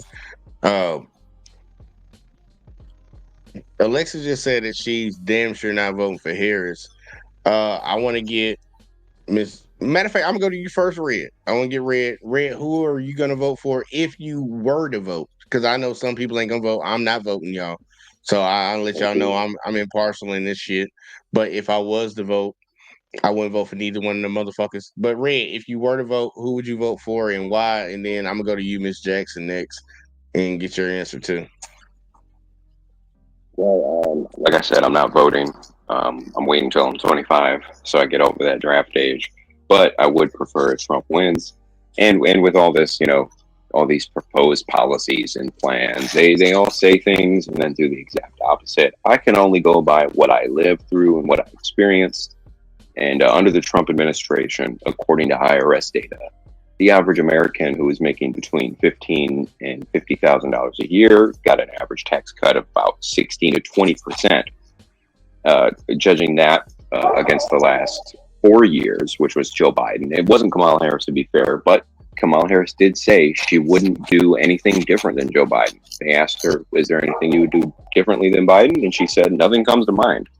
So I don't want more of the same. I'd like 2018, 2019 back. Well, I do have to ask you this question, just to see if you understand it. How long does it take for a presidential policy to actually take effect? It depends on the policy, whether or not it can be enacted through executive order, through Congress, through the Senate. I'm just talking about in general. In general, I don't know, man. It depends. If we're talking about economic policies, usually that has to go through the legislative branch of the Congress, and we all know if Trump is in office, we know this from before. Trump has usually a pretty good recommendation. I'm not focused just on Trump. I'm just saying, like, for economic policy, because you actually hit on the one I'm thinking about. How long does it take for a policy that went through the House and the Senate and then got passed into law for it actually for people to actually see the benefits of the policy? Which policy were you thinking of? It's not a specific one. I'm just saying in general, like an economic policy that was passed. How long does it take for the American public to actually see it? It depends, dude. Is it immigration? Is it tariffs? Is it taxes? If it's tariffs, I'm just talking about money, economic money. I'm not talking about benefits that come off of. I can't give you a yes or no answer. If it's tariffs, yes, Trump can do that on day one. If it's taxes, it has to go through Congress. If it's the border, the effects. He's saying the effects. So, like the stimulus, not the policy passing. The stimulus. So the effects of all these things is what you're talking about. Well, it would usually take between 6 to 24 months, so between a half year to 2 years. Okay, I just want to get them answer. All right, now to Miss Jackson. Yeah, I'm pretty sure you voted already. If not, you're voting tomorrow. But tell the people who you voting for and why. Well, Jay, you know my situation, and we've been over that. But yes, I did my part to support and endorse Miss Kamala Harris. And why is it about integrity? It's about justice. It's about equality. I would trust my life more in her hands than a lunatic who you know what I'm saying, killed plenty of people. People put people's lives in jeopardy, and make it real clear he don't give a damn about you, especially if you're black. So, I'm going to support my black sister to the fullest, and we'll see what tomorrow brings. That's what I'm talking. You crack me up and start calling that lady black. I know an afro when I see one. Shit, I know nigga hell. Hell, I got nigga hell. Her hair shredded in a motherfucker. Talk about nigga head. Look, I ain't gonna hold you. But I just gotta speak truth over here on my side. Like, you believe what you want to believe on that one, but Haitian Jamaican is all the same. Hey, look, once again, I gotta hit you with this one, Jackson. I ain't trying to be mean. So Elon Musk is black. I don't know. I have no idea who that is. I'm talking about Donald J. Harris. You don't know who Elon Musk is? I've never seen him. The richest man in the world. That says a lot. That says a lot, Jay. I've seen Donald J. Harris, who is Kamala Harris' father, and I'm talking about him in particular. Do you know who Donald J. Harris's parents are? That's who I'm talking about, Alexis. Do you know who Donald J. Harris's parents are? I haven't seen his parents, no. They're not black. Okay, well, his he has father an is afro. Irish and his He mother has an isn't. afro, and that does not come Jews from a have European afros. descendant. That don't come from a European descendant. But hey, look, Kamala and I don't have to prove her nationality to nobody. I have to speak my opinion. I have a free will and free right to do you're that. the one saying Just like she's you black. spoke yours, so I spoke mine. But your opinion is that she's black. Okay. And well, not just that. I have the facts. I seen the man. You don't just Google it. Just Google it. Oh my goodness! Did she say just Google? Guess what? Just Do you know what Google it. Donald Harris Have is you doing seen- right now? Do you know what he's doing right now? Hold on. This is know very important. Donald J. Harris is hiding himself right now. Isn't that interesting? Because when he's hiding himself right now, and you would think, first black woman president, he'd be out in the open cheering her on. But no, he's written several letters denouncing her because she's made fun of her heritage. In one interview, Kamala said, I'm Jamaican, so of course I smoke weed. I'm a Rastafarian. Of course I support legalization. Donald J. Harris wrote a whole letter condemning her, saying she's disrespecting her actual Indian heritage. Well, he does not be there with her. He hadn't been on the scene on the picture, along with the family or whatever. I've noticed that. All I'm talking about, listen, I'm a logical thinker, and if it don't make sense, it ain't true. Okay, it's just common damn sense to me.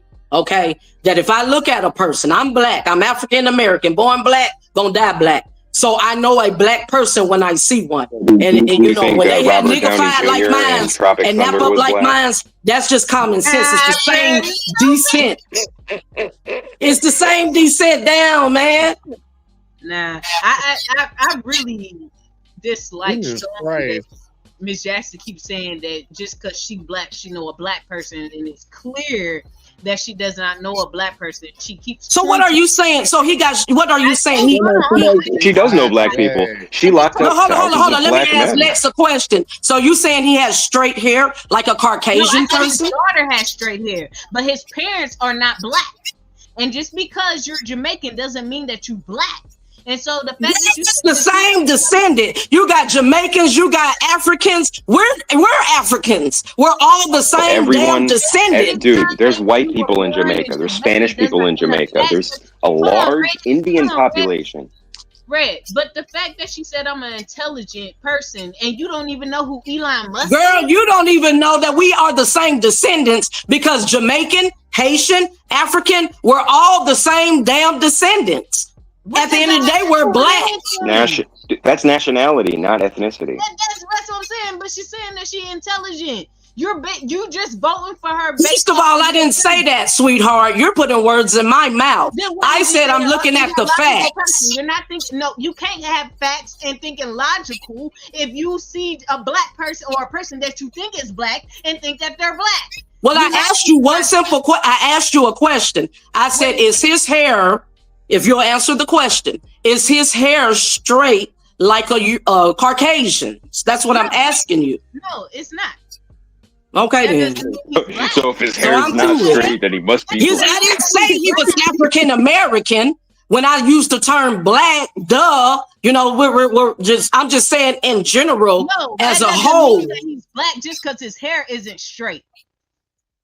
Listen, ma'am. What I'm saying in detail, I've worked with Jamaicans and Africans and Kamala off of feelings, and that's all. That's fine. Just say that, but don't try to make a case. No. I've worked with. I have Jamaican friends. I grew up with African friends and people. You have people from Brazil. You have people from. You got to say one of the biggest racist talking points to try to say that I got Jamaican friends. And what does that mean? Nothing at all. What I'm telling you is, if you'll allow me to finish my point, and there you have people from Brazil, in different areas of the country, but they have black descendants. There are same male and skin color. Hold up, let me finish. There are same male and skin color, and they have our same hair texture, but they're not black or African American. Have our same hair texture. You know why? Because the slave trade was going down through a lot of them countries. My point exactly. And he falls. So now you hit it on the head. No, he's and not. he falls in that descendant. Actually, no. There is no descendant Okay, of African next in we're Donald gonna J. move Harris. on to the next Hold on, subject. of Because course it's you wanna really move on. irrelevant. Like I said, it's about very character relevant. over It's very relevant policies. because it's very relevant because you're the one bringing up appearance and what their skin looks like and what that means about their I descendants. responded to If a Donald comment J. Harris, Jay made. I responded to a comment that Jay made. That's how that whole topic came up. Okay, well, you're standing on the fact that she's black, but the truth of the matter is she doesn't have any African ancestors, but she does have slave-owning I don't give a Irish damn ancestors. if she was green, if she was yellow, or if she was red. But I tell you what, I trust her Well, you to run this obviously do. country and be chief and commander better than a damn lunatic who needs to be in an insane asylum. Did you not hear how Liz Cheney, he made the comment that she needs to be and shot? Who's Liz Cheney?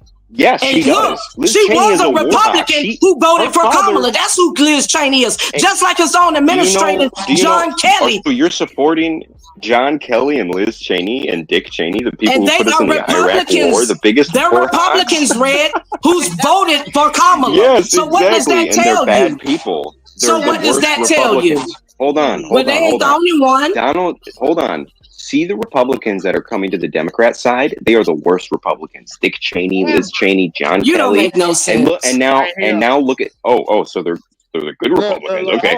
And now look at the Democrats that are going to Trump's side. Tulsi Gabbard, RFK Jr., very moderate, good people. Everybody, red. Hold up real quick. Like, I got Bean in here. I want to get Bean in here, but I'm gonna show this one thing real quick. Like, Miss Jackson, I want you to hear it from the horse's mouth.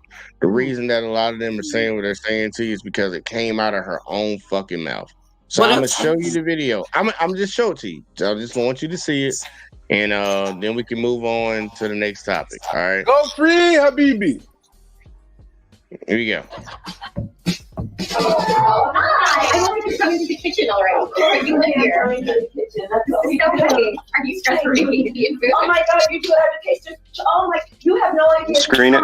Can you full screen it? This is so pretty. I told my Nah, this is how Instagram is, man. I can't do nothing about this shit, man. It's just gonna look like that. Yeah. dad was like bringing over the stuff from the store. He's like, obviously I put them in Taster's Choice. That's literally how my mother kept all of this stuff. It's so funny.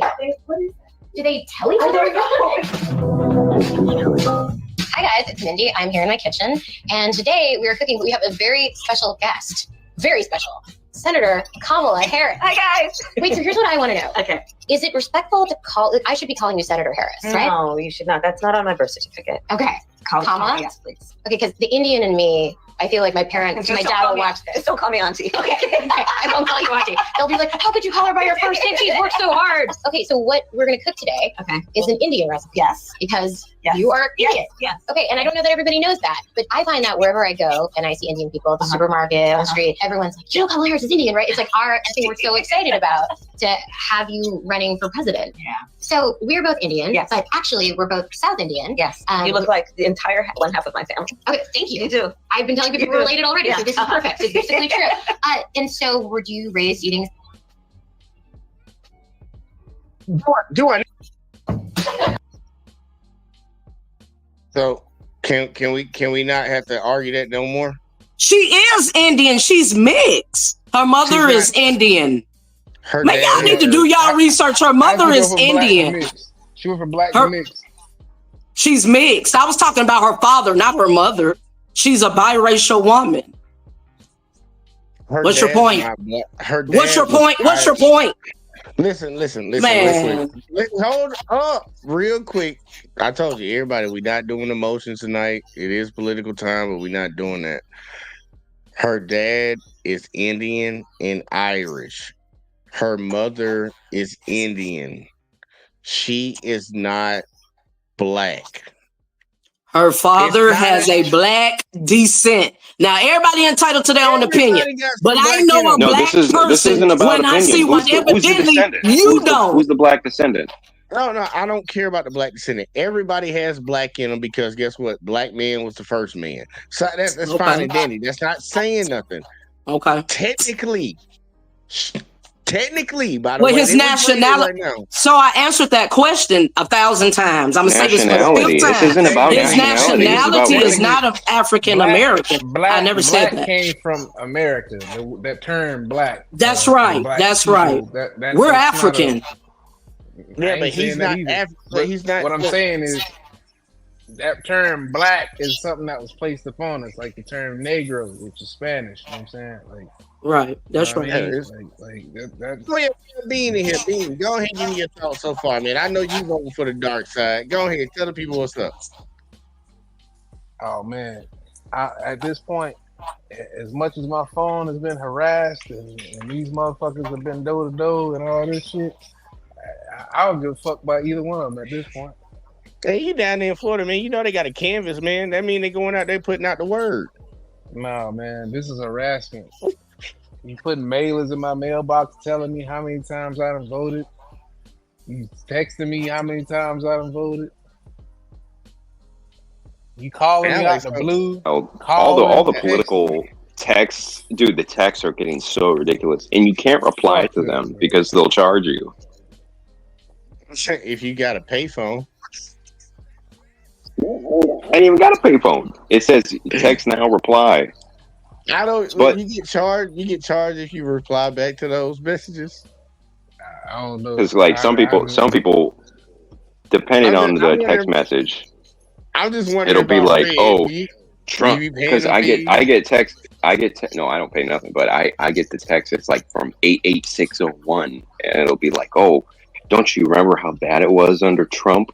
And I text back like, not. That's the crazy thing. All the black celebrities, Sexy Red, Cardi B, they're all coming out of the woodwork. Beyonce, and they're reading off their phones for Kamala. I think it's because they're getting a business deal off them indictments. It's because they're afraid. They're afraid of Diddy. Yeah, that's what I said. Off them indictments. Yeah, they trying to get in coops. I'll be honest with y'all. I haven't got any. Oh, they want pardons. That's what you mean. They looking for pardons. I haven't got any. Did you see the video that LeBron James posted? LeBron James posted like straight up propaganda, and he could be sued for it. Honestly, look, what I want is Bean to give me his thoughts real quick. That's what I want. So, Bean, you have the floor. My thoughts on this is coming from a guardian standpoint or a protector for my family. So my standpoint on this is this. I don't give a shit about either one of them, but I know whoever do or don't win, the other side gonna start some shit. I already know it.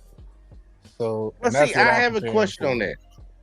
I have a question on that one because I was having a conversation with my coworker earlier today, and he made that exact same statement.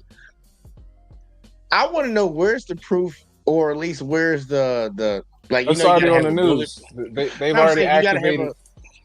Real quick. I just want to know where's the bullet point of it happening before when it came from the left of like they lost an election and then they did something. Where's that at? 2016. The roles have reversed. The roles have reversed this time. Everybody that you saw driving around with Trump flags that you saw in 2016 are now driving around with Kamala and what's that motherfucker name? Waltz. The motherfucker that can't even hold a gun. Waltz. They doing that down there in Florida. He couldn't even load a shotgun. Yeah. Yeah, but regardless of him loading the shotgun, they doing that down there. You know in Florida you know how they had the golf carts and all that stuff that said Trump back in 2016. Well, now they say Harris. That's what they're doing now. So it's changed. It's flipped. Okay. All right, so now you don't really have to worry about the MAGA no more. I don't know what they're gonna say what the Democrats are gonna be, but the Democrats are turning into MAGA. All right, here you go. I want to make a point off of that one. So they are doing that down there in Florida. I want to ask a quick question around the panel. Are they doing it everywhere? No, here you go. I want to ask a question around the panel because we got a lot of people up here from different areas of the United States. So, Miss Jackson first, have you seen people like that in your area in Georgia? Well, not necessarily. I'm not sure in my area, but just looking at CNN, ABC Worldwide News, and the coverage. No. I just want to know in your area, because Bean was giving an example of what he's seeing down there in Florida. That's what I can drive down the road right now and show you some crazy I'm not shit. knocking. No. I'm not knocking you because I've seen it too on the news down there in Florida. Now I want to ask Ms. Jackson, in Georgia, where you stay, have you seen something like that? If they flipped over, not to my knowledge, most of them are Democrats. Okay. Red, have you seen any of that in your area? Because I know you're up north. This is very interesting. So I'm in Detroit, and I have never seen so many Trump signs in Detroit. It's insane. Okay, so you got the opposite. And for Miss Alexis, you're out there in Texas. Have you seen anything like that, at least on the Democrat side? Because that's what I'm really shooting for. What happened? Have you seen, Bean said down there in Florida, he's seen, and I ain't gonna knock him because I saw it too, people riding around with a bunch of Harris wall signs and shit, like on their vehicles, kind of like how Trump them people were doing, riding down the interstate with big flags. Have you seen that out there in Texas? I'm gonna be honest with you, because you know what I'm saying, Florida is like our cousin that we like when we hook up, but then it's that same cousin, like they get too much and we be like, God damn, man, I like chilling with you, but damn. That's how Florida is with us in Texas. Nah, Texas ain't going on shit like that. Texas ain't nobody flipping in Texas. There's some Harris here and there, just like there was some Biden here and there when the first election came. But no, this is a red state. Ain't none of that bullshit going on. The good old boys, they stand out. I'm out in the country. They sit out on the corner with the merchandise, with Trump flags and everything. So, and I see both sides of that. It's both of those here. So it ain't the good old boys no more. It's the 75-year-old grandma with the van who got her homegirl with her. They got their homegirl that's on the scooter, and they all dressed in blue. You know what I'm saying? Look up. Notice how we all said girls. Villages. Yeah, you look at the villages. Type in the villages, Florida. Look up the Harris protest. You'll see these people in there running people over with golf carts, bro. Like driving through people's property. That's because Florida's the destination for all these wealthy white liberal women to move to. It's not even just liberals, man. That's the great Florida's just a shitty ass state now. Like, if you really want to get down to it, I wouldn't say that. Nah, I would. Like, look, why would you say that? It's better than Mississippi. It's better than a lot of other states, but when it comes down to, like, Florida's supposed to be the beacon of the East Coast, because Florida's supposed to be like the California of the East Coast. It's kind of going downhill. Not no more. It's kind of going downhill, like the reputation that it has from people from. And I was born in Florida, so I guess I'm talking about myself. You can't say that, bro, because you ain't here.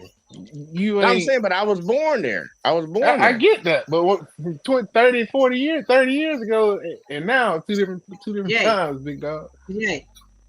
Kamala Harris' dad was born in Jamaica. What are you talking about? What are you talking about, Jay? What are you talking about? Hey, hold on. I got He has an afro. Accusations. These are not accusations. This is false accusations. And just gotta throw that in there real quick, like. Just gotta throw that in there real quick, like. But besides that, like, look, I live in Alabama right now, and I don't see that. Like, a lot of this energy that I've been seeing that they promote on social media, all these different news networks about the candidates got this amount of energy and vigor behind them. That's not majority of the population.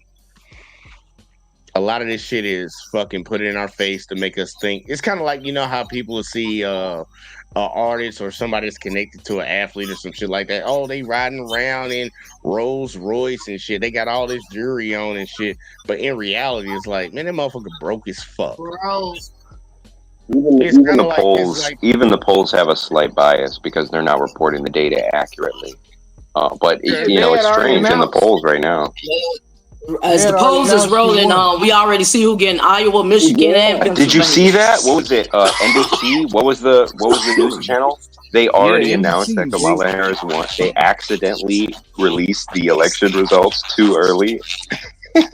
Well, if it's a red or a blue state, like, here you go. You can say it right now. So elections tomorrow, right?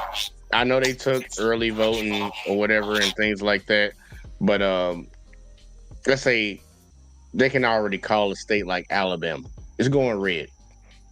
I think we all agree it was Alabama's Pennsylvania, so there was definitely some shenanigans involved. And there's already shenanigans going on here in Michigan. There was a Chinese guy who somehow voted, and they allowed his vote to count, and he shouldn't have been able to vote. Red, I want you to understand something. The way that a lot of these news organizations do, they film a lot of this shit ahead of time. Just in case, like when there's an NBA championship or a Super Bowl. What are the chances that they would film it in a swing state with Kamala winning? They probably film both of them. It's just like when you have a Super Bowl or NBA championship, they print shirts and the news articles are already written before the game even happens. That's true.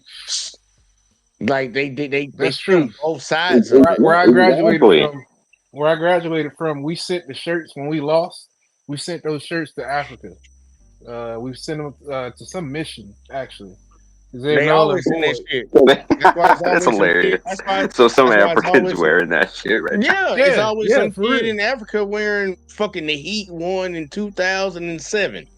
No, you're right, because they actually did that with Hillary. Hillary had a bunch of merchandise for 2016 because all the polls said she was going to win. You'll see some shit over there overseas. Like, these people spend so much money. They plan for both. They plan for both sides of it to happen. So I tell people this: go watch Free State of Jones and then go vote. Go watch that movie with Matthew McConaughey. Free State of Jones. It's on Netflix. You can watch it right now. And then I just want to say, hey, check this out. She does have new ideas. She will not run the office like Biden. Okay, I know the interview you're talking about on The View, what she said. They asked her a question, what would you do different or whatnot? And then she came out and said she definitely will have new ideas and different policies. Her policies ain't even the same as Biden's. Like what? What's different? When you go with the it's a whole lot that's different when you go with the you can't answer that like her now. Come on. Mm-hmm. No, it actually is a couple of things different when you go with the transgender thing. He didn't have no shit like that going on. Then when you go with the yes he did. What are you talking about? We've been allowing those surgeries. No. When he with the children and all that, if they have a right and a free will choice, he didn't do none of that. No, he did not. That's a new policy. He didn't you're do all saying that. Kamala Harris is going to be more pro-transgender. That's the only thing she's going to do different. Well, I didn't say that, but that was one. He didn't have that policy. And then also it was the Time out. Pause. So did you see that MMA fighter that got her face crushed in by that dude? Did you see that? Which one? The dude that was competing. The dude that was competing as a woman. I'm about to just go ahead and say this and let's get this on out the way. Look, I don't have an issue with all this different transgender shit. The main reason I don't is because women are the ones advocating for it the loudest. So if that's the downfall of their sports, that shit is on fucking them. It's time that being stepped the fuck back and let motherfuckers make their own bed and fucking lie. Bro, I'm all about gender equality, bro. For the simple fact, you need to convince these motherfuckers. We had Title 42. If a woman can join the United States Army and go in the infantry, you got by all means. That's the same job that a man can do. They can go through buds selection. The whole reason that we created women's sports and different categories for women is because we understood that I don't care. Women need their own sport because they have a different physical advantage and they should have the same access to scholarships and whatnot. Okay. Also, to answer your question, it was the reproductive rights. Biden didn't have all that going on, the reproductive rights and about the abortion, Roe v. over Wade and all that, blah, blah, blah, blah, blah. Biden didn't have, it was not in depth like hers. Wait, no, that's a Supreme Court issue. That didn't come up to vote when they were in office. One person at a time. Bean, go ahead. I'm not biased or nothing, but I'm just saying that was before that vote came up before them. It was just time to vote on that during his presidency. That's what that was about. He didn't bring that up. It was just this shit was on the docket. Like, it was tabled till 2023 when Roe v. Wade was reversed. That was when they had to vote on it. You know what I'm saying? Like, I'm gonna say something at a time. When it comes to Harris and the difference between her and Biden, we will never know the difference between them two unless she's elected, because she's been the vice president.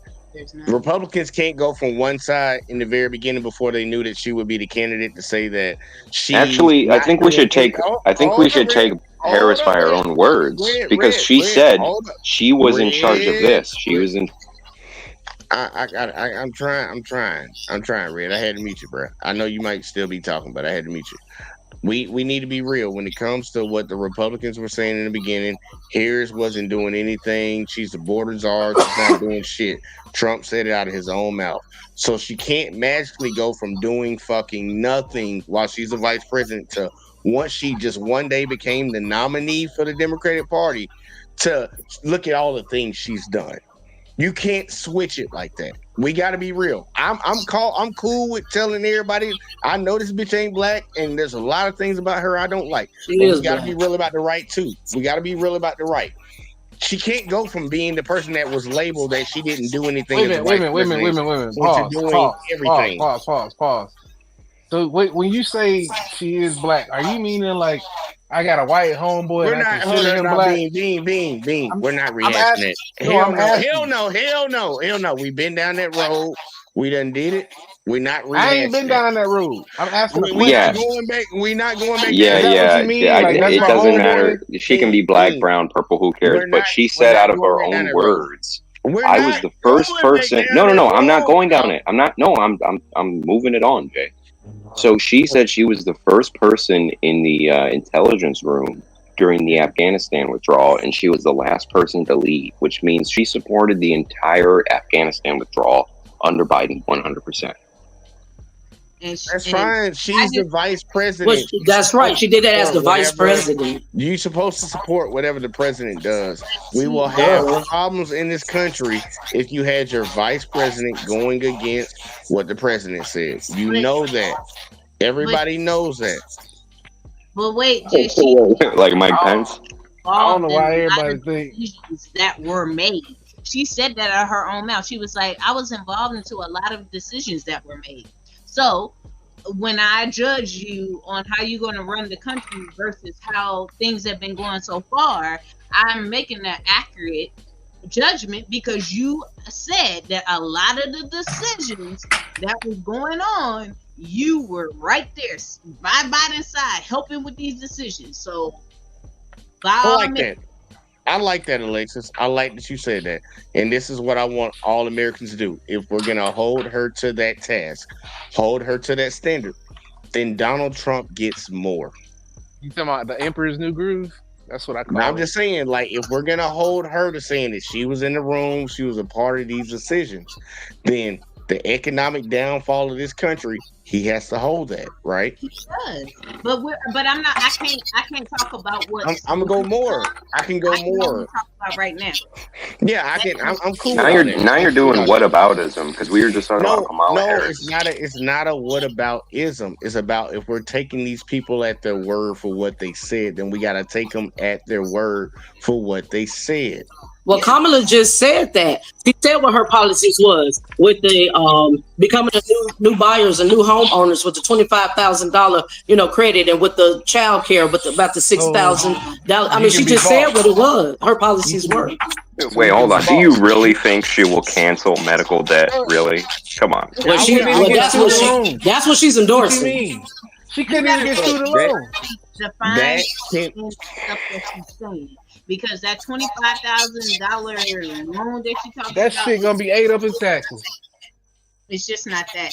And plus, I just Not only that, if you're selling your house and you know that Kamala's giving everyone this $25,000 loan, you're just going to make your house $25,000 more expensive. That's for first-time buyers. You got to listen. It's for first-time buyers. Do you know how that works? Look, I want to say that do you know how that works? Family, and I mean, I don't know what that got to do with this topic, but I'm gonna say it because that's all Harris said when they asked her a question that she was born in a middle class family. So was I. I don't know what the hell that supposed to mean. My middle class family, my mom and dad didn't buy no house. So I don't know why she keeps saying stuff like that. She never answers the question. So that's another reason why I can't trust it. Because why you talk about being born in the middle class and you can't tell me shit.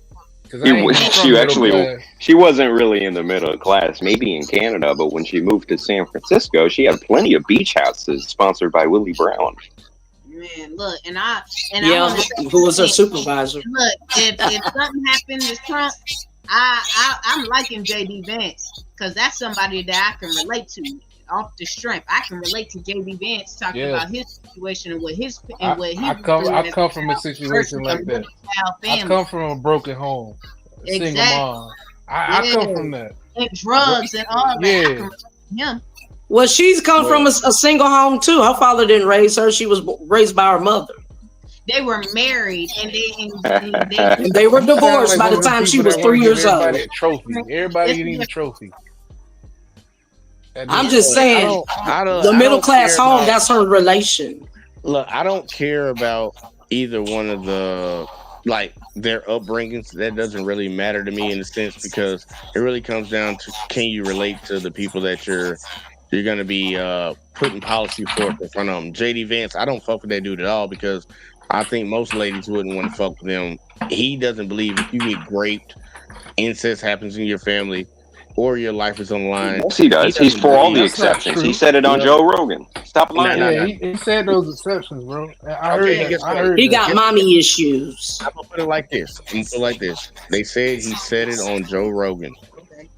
Before he went on Joe Rogan, his stance and his big part in Project 2025 was completely against that. I can understand somebody. No. JD Vance was not in 2025. What are you talking about?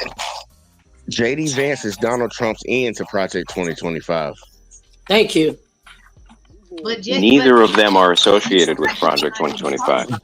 They both gonna be used. Just because this is where we're getting really off the rails because are we trusting what the politicians say or are we not trusting what the politician says? Well, I'm more likely to trust a politician that's willing to sit down and have a 3-hour unscripted conversation. Okay. So Red, you are with I believe what the politician says. Okay, Bean, are you with what the politician says? That's not what I said. I'm asking because it's a simple. I just need a simple yes or no.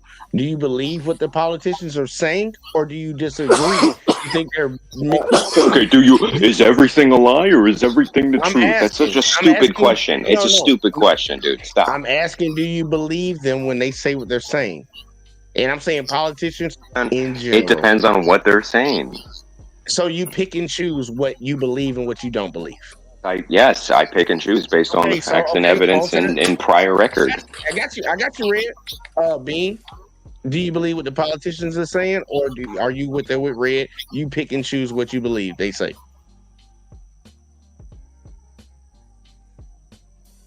Bean is on you. So okay, is he back? Bean, you back? So I put it like this. I just need a yes or no. She ain't black. All right. Either way, though, do you believe what the politicians are saying, or do you pick and choose what you believe? Do I pick and choose what bro? I don't believe a politician. Point blank. Period. Okay, so you pick and choose. I don't pick and choose either. I don't. Well, you know me it's on one personal of the two. level. It's one of the two, I don't it's touch shit. So okay, but it's one of the two. Pick one of the two. Do you believe what they're saying, or do you pick and choose what you believe that they say? No. It can't. You can't. That's not a proper question. That's too broad. Yes, it is. Bro. That's a broad question. You No, can't answer here's what I do. Nobody can answer that. I Red, verify. Red. I already got your answer. I need to get beans. I need to get beans because I need And to go to Mr. I'm Jackson giving and I you a need to go to. response of that is a broad question. You can't just say that's like saying get the red truck with bad brakes or get the blue car with bad gas. Hop in, start it up, and drive down the road. No, You that's find pretty out much in what you're 5 doing. miles. That's pretty much what you're doing when it comes to this election. So, can you answer the question for me? Red truck with Well, bad. I already told you what my outlook on this is. I'm asking a specific question. Can you please I'm answer voting. that specific I'm question? voting yes for Amendment 3. I mean, you can just say no. I don't want to answer that question. I go to the next person. It's not okay. Fifth.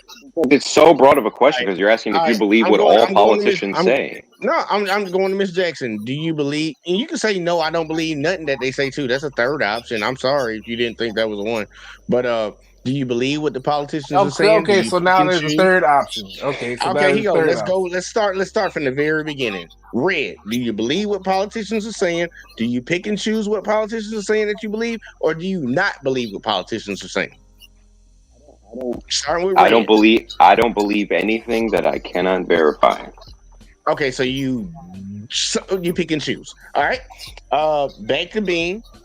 All three the same options. I'm going with the third one. Okay, so no. Miss Jackson, do you believe? Do you believe, pick and choose, or do you not believe what politicians are saying? I agree. It's a broad kind of question because they all have a history of telling lies. Every last one of them have a history of telling lies. It's a business, but that's where I say character steps in that because your character will show if they're an honest, sincere person and if they care about the people. So I judge them based off their character. So based off her character, yes, I believe her. All right, you believe her. All right, Miss Alexis, coming to you now. We got to do some work over there in that Chiefs game. But do you believe what politicians are saying? Do you pick and choose whether you believe it, or do you not believe what politicians are saying? I pick and choose, and I'm gonna pick the red truck with the bad brakes. My dad's on the Right. Look, and the funny thing is, I don't think y'all thought. I think most of y'all were thinking that it was like kind of like a gotcha. I'm more not a gotcha. It's a stupid question. That's the thing. They all tell lies. But what if? Hold on. Like, what if a politician says, "Hey, explain it to you. Trump said the sky is blue." Red, if you let me explain it, you would be surprised. I believe most of us as Americans, including myself, pick and choose what we choose to believe from them, regarding whether it's us doing our own research or, matter of fact, some people just get confirmation bias. It wasn't supposed to be this, whatever the fuck y'all just made this shit. It's like, man, we just started getting bullshit. It's not even a good question. I can honestly say everybody on this panel. It lets you know that some people won't be honest about it. Everybody on this panel, I can pretty much say we're all in the same boat when it comes to we're fed the fuck up. Correct? No matter what side you're on, you're fed the fuck up. When it comes to what? The economy, the country. The economy's going to fucking Walmart to go get some fucking eggs. Actually, I'm perfectly happy with everything right now. I'm being dead serious. When it comes to the economy, I hear so many people complaining. I'm not in that position. Thank God, I'm not. Okay, well, that's I'm not complaining about. I'm not complaining about the economy right now because the sad part, the economy has been getting better. If you actually pay attention to what the fuck's been going on economically, the economy has been getting better. What part of it? Yeah, explain that to me. Okay, prices of goods actually have come down. Right? How are things over there? Since when? Since 2020? How are things over there in Texas? Have the prices of goods not come down? No. So if you raise gas prices to $5 and then you're like, oh well, now it's $4. At least it's not $5, even though it was $3 3 years ago. Example: prescriptions. Prime example. I want to be real. I want to health insurance. Have you seen? God forbid something happened to you when you need help. Insurance, period. Like, have you seen? Do you know what your out of pocket is right now if you get sick? I have a health insurance policy. You have a health insurance policy. That's good. Yes. But wait till you gotta fucking use that bitch, and your deductible is $3,500 fucking dollars. What's changed in the grand scheme of what was 10 years ago, 20 years ago, 30 years ago compared to what your it is deductible now? is 30, 35, 36. Well, first of all, how about that? You have deductibles going, 150, 200%. You have inflation at 15-20% over the past 4 years. Like, what are you talking about? What are you talking about? All right, you here don't we go. just because you haven't incurred any major debt or any. You I'm can't speak for other people when you say that. I'm about to give it to you. Because this is where I push against the Trump side, because I know both of y'all are on the Trump side. So just please give me a second. I'm not on I any kind of am. side. I'm on my pocket side. I'm just saying. I'm on keeping my brothers out the bullshit side. That's what side I'm on. I kind of am hosting the show right now. So let me give you my side of this real quick. Like, if anybody actually truly understands economics and they're not getting caught up in their feelings, they would understand that when Donald Trump inherited the economy that Obama gave him after 2 terms, I just want you to understand something. Just please listen for a second, because it makes all the sense in the world. Donald Trump did not magically, within 2 years, change and turn around the entire United States economy. The GDP of this country. Did Obama? So we got people that don't know how to listen real quick. Like, go get it out. Y'all get it out real quick, and then I'll finish what I gotta say, because I'm trying to talk. Because this is a tired Democrat point that, he inherited this, they inherited that, but you don't keep the same energy when you have Obama coming in after George Bush, or you have even Joe Biden coming in. Okay, I'm gonna give it to you real quick, because I don't think you understand economics of what actually happened. Obama, when he came in, this country was in a recession. His first term was building out of that, and everything in his second term was building up. That's what Trump got when he got into office. Exactly. What are you talking about? Nobody's taking away from Obama. What was health insurance like? What was the inflation rate like? What was the immigrant? I gotta mute you, because I'm trying to explain something. I understand you disagree with it, but you can combat it after I get done. The economic standard that we done seen, that the pattern we've seen. When Obama got in the office, George Bush had ran us into the goddamn dirt in Afghanistan and Iraq. The economy was down. We were in a recession. Obama came in, and that's why Republicans jumped on his head for his first 2 years. And he was slowly building the economy back up. In his second term, the economy bounced back and was higher than when it was when Clinton was in office. So when he had it up to where it was, when Trump came into office, Trump inherited a great economy. I don't care how many times Trump said he got a bad economy. The economy was doing great. It was on the uprise when he got it. And within 2 years, he fucked it up. Because he overspent and then lied about COVID. It all comes down to the Federal Reserve. I'm not done. After he fucked it up for them 2 years, spending all that money and giving all his rich friends and himself a tax cut, COVID hit. Then he lied about fucking COVID when it was already over here for months. And then he kept acting like, no, we need to keep going. I'm worried about the stock market. No, this, no, that. And the economy sucked when he got out of office. That was one of the main reasons that he got unelected. The economy. It wasn't all this other whoop-de-whoop bullshit. It was the economy. He talking about all this money the government spent. He was the main one sending out stimulus checks, giving all these PPP loans out. That's right. And then Joe Biden got in office. Got in office, and they Biden gave out PPP loans too. Hold up. I'm still not done. I'm almost there. I'm gonna speed it up. For y'all. So when Biden got in office, the economy was already shitty. Every economy was shitty around the world because we were coming out of COVID. And now, supposedly, gas prices are down, prices of food are down.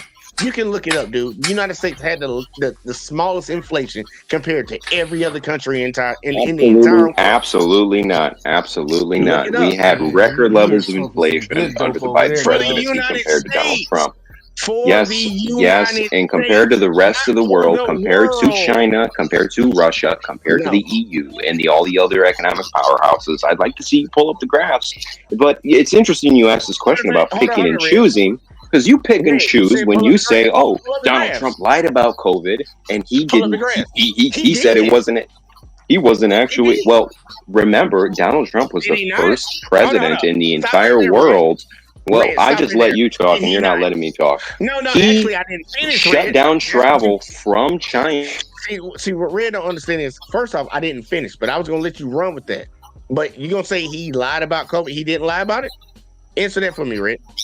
He didn't lie about COVID? This is where you pick and choose, because No, Trump was the first president to shut down travel from China, and all the Democrats and people like you called him racist because of it. He predicted it. He said we need to shut this shit down in January.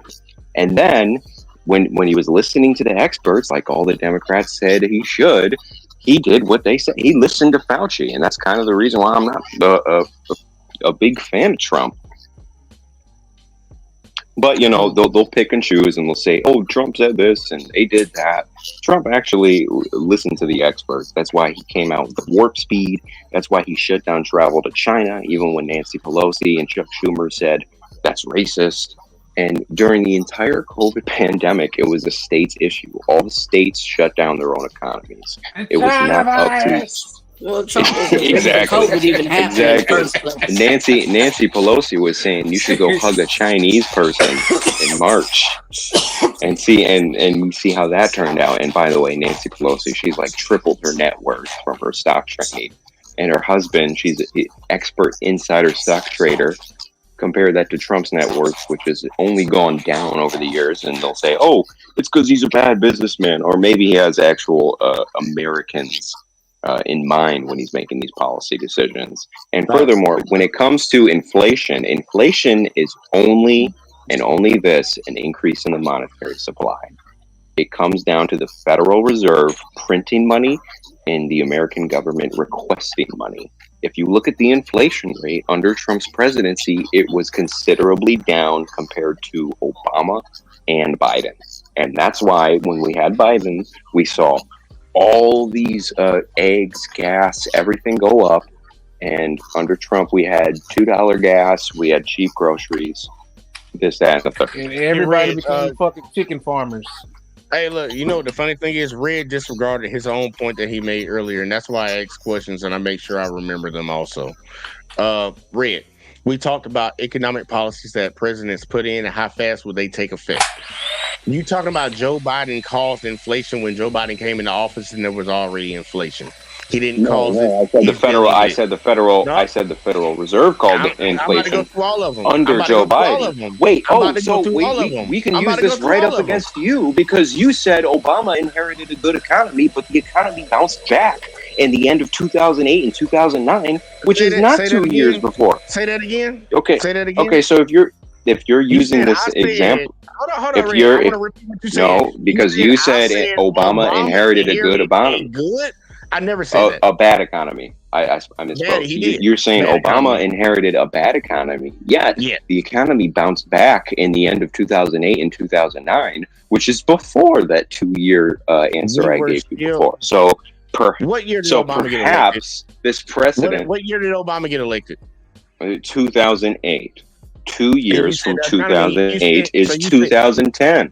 The economy began bouncing back at the end of 2008.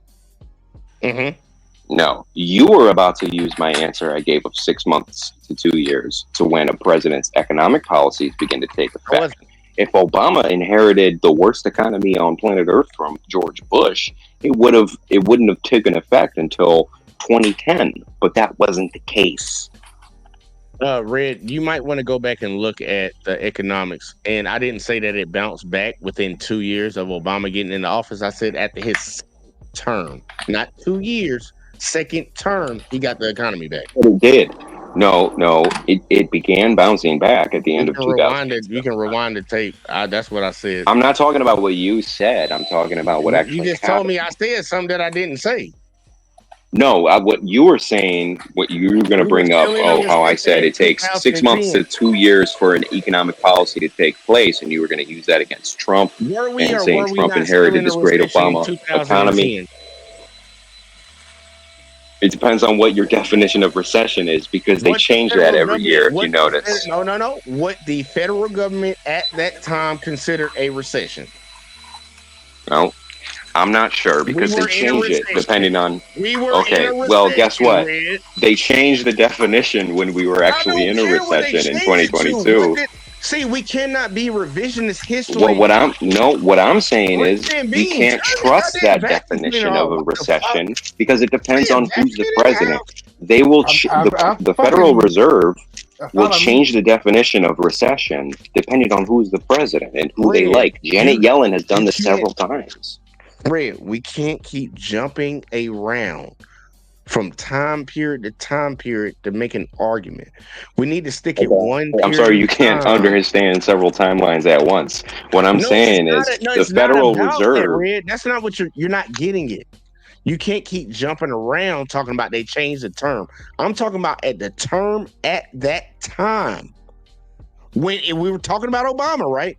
The term at that time was the United States was in a recession. You just said on here that the United States government bounced back in 2010. It fucking did not. Obama was building I didn't the say 2010. I never even said that year. I didn't even say 2000. We can play back the video. I never even said the year 2010. You thought Korea. You wasn't even here. I asked you, when was Obama elected? You said 2008. And you said the reason you using my argument about the 6 months to 2 years is the same thing because Obama fucking magically got it bounced back. And what are we talking? Miss Jackson, are you following what the fuck's been going on? Yeah. Well, so now it feels like you're bouncing off of what I'm saying now. What was your argument? I know I'm not crazy. I said that Obama inherited a bad economy from Bush, and he turned it around in two terms. 2 terms. No. Oh, so it took him 2 years. It took him 2 terms to turn it around. Trump inherited a good economy, and he fucked it up. That's what I've been saying. No, COVID fucked it up. Look at 2017, 18, and 19. COVID. Created COVID in his basement. I'm not gonna say Trump created COVID, but Trump was the president when COVID happened, and I don't give a fuck what nobody says. Actually, Obama created COVID because he didn't. They didn't create it. Trump was the reason it happened. Look, Obama funded the Wuhan lab in 2014. When shit happens in this fucking country, and something goes bad, depending on who you affiliated with when it comes to your presidential party, whatever the fuck, you will blame that person or you won't assume blame to him. No, fucking Trump is at fault for fucking COVID. That's right. You're not going to sit here and play just like George. So this is your argument. So what should he? What should he have done? You're taking that personally. He should have actually took it serious and stopped lying to the American public. He shut down all travel from China. He shut down all. He's taking that personally. Dude, I caught fucking COVID before that motherfucker That's ever said COVID was a real thing. That's what I'm talking about. Oh yeah, it was the Spanish flu. It was the Black Plague. Died behind it. That wasn't a joke.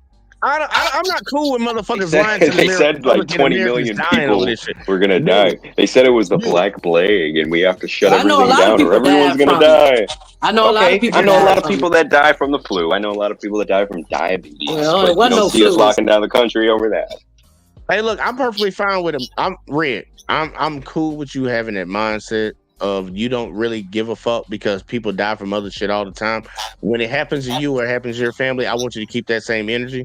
Just throwing it out there. Okay, that's bullshit. Okay, so that's a personal thing. You're not making a logical argument. No, I'm being dead serious. That's kind of bullshit because it's your fellow Americans that got lied to by. Do you know what the death rate was? Do you know what the death rate was of COVID? It was 0.027. That's a Okay, but how damn many lie. people died? Hey, yo, That's a let it damn be lie. that. Hey, Children hey, died. Jackson, let it be that. Let it be that. Complications. Let it be that. How many people died from it that didn't have to die if they They would have died been from warned ahead of complications. time? If they could have been warned ahead of time. 99% of them had 2 If or they would more have washed their comorbidities. nasty ass hands, they might still be Y'all here. don't. All right, then. Look. I'm being dead ass serious. If that's the mindset that you will not hold somebody to a task when they had the power to acknowledge that something was going on and they I chose think we to should lie, hold people to that's task. We should fine. hold No, Democratic that's fine. governors who No, shut down their Is states. this you're making oxymoron night? excuses. Is this You're making oxymoron night? excuses. You're You making said excuses. you said earlier in the chat we shouldn't be emotional about our decisions, but now you're It's taking not it about it. personal. This is not an emotional part. This is a moral argument. Yeah. Just like It's not January Well, about 6th. emotion. where are you basing your morality from? The morality is if we as people in a country put our faith in a leader, and this leader deliberately lies in your face and it causes deaths, I'm not giving that bitch a pass Oh for my that. God. Obama Oh my lied God. about Bin How did it Laden. cause Oh, you any? So talking how can about you be that? pro-life against abortion Oh, and it's you the talking same about that? scenario if you They don't lied say about if Bin life Laden. ain't Oh, you first? talking about that? That Yep. was with Bush. That was with Bush. Bin Laden got Again, killed by Obama, buddy. Obama just kept look. I give It's Obama hypocrisy. all the shit that you want to give him. He was the drone bomber in chief. He was the master deporter. If you want to hem him up for that, hem him up. Guess what? The same people y'all are supporting want to do it and do it. What the fuck is the argument? The same people y'all represent or y'all root that's for what I'm do trying the to exact figure out, same because thing you you keep want to flip criticize flopping and that man saying for. this is That's bad, but then crazy. Obama did it You and now it's calling the good. kettle black. You calling the kettle black.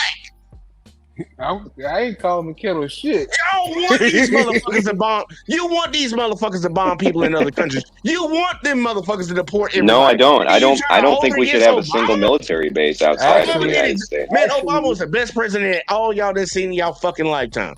Let's be real. Let's be real. That's why we started like 3 new wars, and we spent more than we ever did in the Middle East, and We didn't start etc. no 3 new wars. We was in the same damn wars. All they did was just splinter in the same. Oh, That's Syria. all it I mean, was. come on. We got We was involved in already in Africa. We put Syria. our proxies against them. Red. If you joined the military, you would have known. We were already in Syria. It wasn't the same kind of We were military operation that no. Obama had, and you just said that. You just said he was the drone king. Exactly. He was droning the fuck out of people. That's what America wants. Yeah, the Republican No, Party. that's Yeah, not bomb that's them not what I motherfuckers. want. That's not what I want. I don't You think we should represent be EO, well, involved. you're supporting. No. See, people you're that putting that's words what in they my want. mouth and you're throwing labels to me, and you're not actually listening to my I asked you argument. who you was I going to don't vote want for us to be earlier. involved in You told any me, overseas foreign combats. but you support people that will. That's what they will do on Absolutely day not. one. Absolutely not. You just said you was supporting Where is Trump. Donald Trump going to deploy troops day one? Tell me. Where's Donald? First off, he doesn't have to deploy them day one. He just has to keep them there. Where did Obama deploy Where troops day actually one? no, Donald Trump worked to get our troops out of places like Oh, Syria did he and ever get them out? Afghanistan. Did he ever get them Well, out? he established a date to get them out. He established the Abraham Accords. He established a peace Get them deal. out of this thing. Yes, he established the talking. Accords to get them out of Afghanistan. Yes, he Okay, did. What about the He made a Patriot deal Act? with the Taliban to get them out, What and about the Obama Patriot and Act? Look. Biden We fucked it talking up. about a lot of talking and not a lot of doing. Donald Trump didn't get no wall fucking built for nobody. He didn't get Yeah, he nobody out of did. no fucking war. No, Who he built the didn't. 2%. wall? Wait, hold on. 2%. We just actually no. We just listened to that Asian guy said he built like 500 kilometers of wall. He What built was 2% 500 of the kilometers? wall, and Mexico didn't pay a damn dime.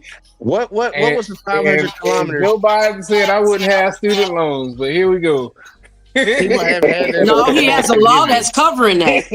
No, you don't. Oh Do yeah. your Oh research. yeah. No, you Do don't. your research.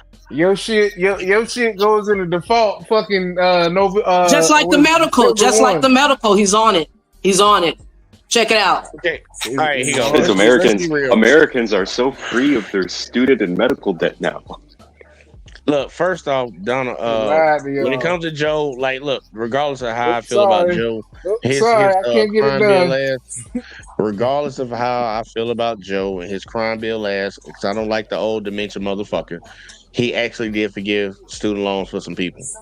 Thank There are you. a lot of Americans But that those actually had their student programs are loans already forgiven. in place for teachers and firefighters and police. That shit's been there since 2012. He made a start. He didn't do anything new. He didn't do that. That shit's been there. This is where I have an issue, and this is where y'all are irritating me. Because I graduated and I almost went into law enforcement to forgive my student loans. So I personally know. Yeah. Okay, that's No, fine. I know I want that you to shit's understand. I want you to understand what you're saying because it's more profound than just your simple statement that you made. You're saying that those programs were already in place. Yeah. How many presidents take credit for things that are already in place? You just tried to fucking throw off all of them. Exactly. So how can you fucking pick and choose when they apply to all of them? So when I'm saying something because Miss Jackson was saying, "Oh, Biden's so great." I ain't got time for this shit. This is what I'm gonna do because I'm gonna say it and then I'll let them come back and say what they need to say because this is crazy. They fucking on that bullshit. If you want to pick and choose and say Joe Biden did this, Donald Trump didn't do that, and all this shit, keep it 100. Stop being biased. Like, just stop being biased. Like, for real, can you stop being biased? If it applies for Obama, if it applies for Biden, guess who it also applies for? Donald Trump. So stop picking and choosing when you want to fucking act like something happened and something didn't happen. The only person picking and choosing is you, because Ms. Jackson said Biden forgave the student loans, and Bean's World said, actually, no, that was a former policy. No one's being biased here. We're just telling it like it is. No, there actually was a new policy that Biden put in place that actually forgave loans, and you might not be No, the informed fuck about it that. fell through. They Just sued- research it and read it. They sent in a lawsuit, brother. They Yeah, stopped it that. got rejected They by the sued. Supreme It got Court. rejected, big dog. There's letters. Go to your student loans website right now. There are people who got fucking letters that said your loans have been sold to another servicer due to the fact that we thought we were going to be able to forgive your loans, but due to the fact that there's a lawsuit that's supposed to be ending or next court date's like 2025. I'm tired of talking to people that don't research shit. I'm gonna just show you right here because y'all. Let's go to Google, the bestower of all truth. Let's go to Google.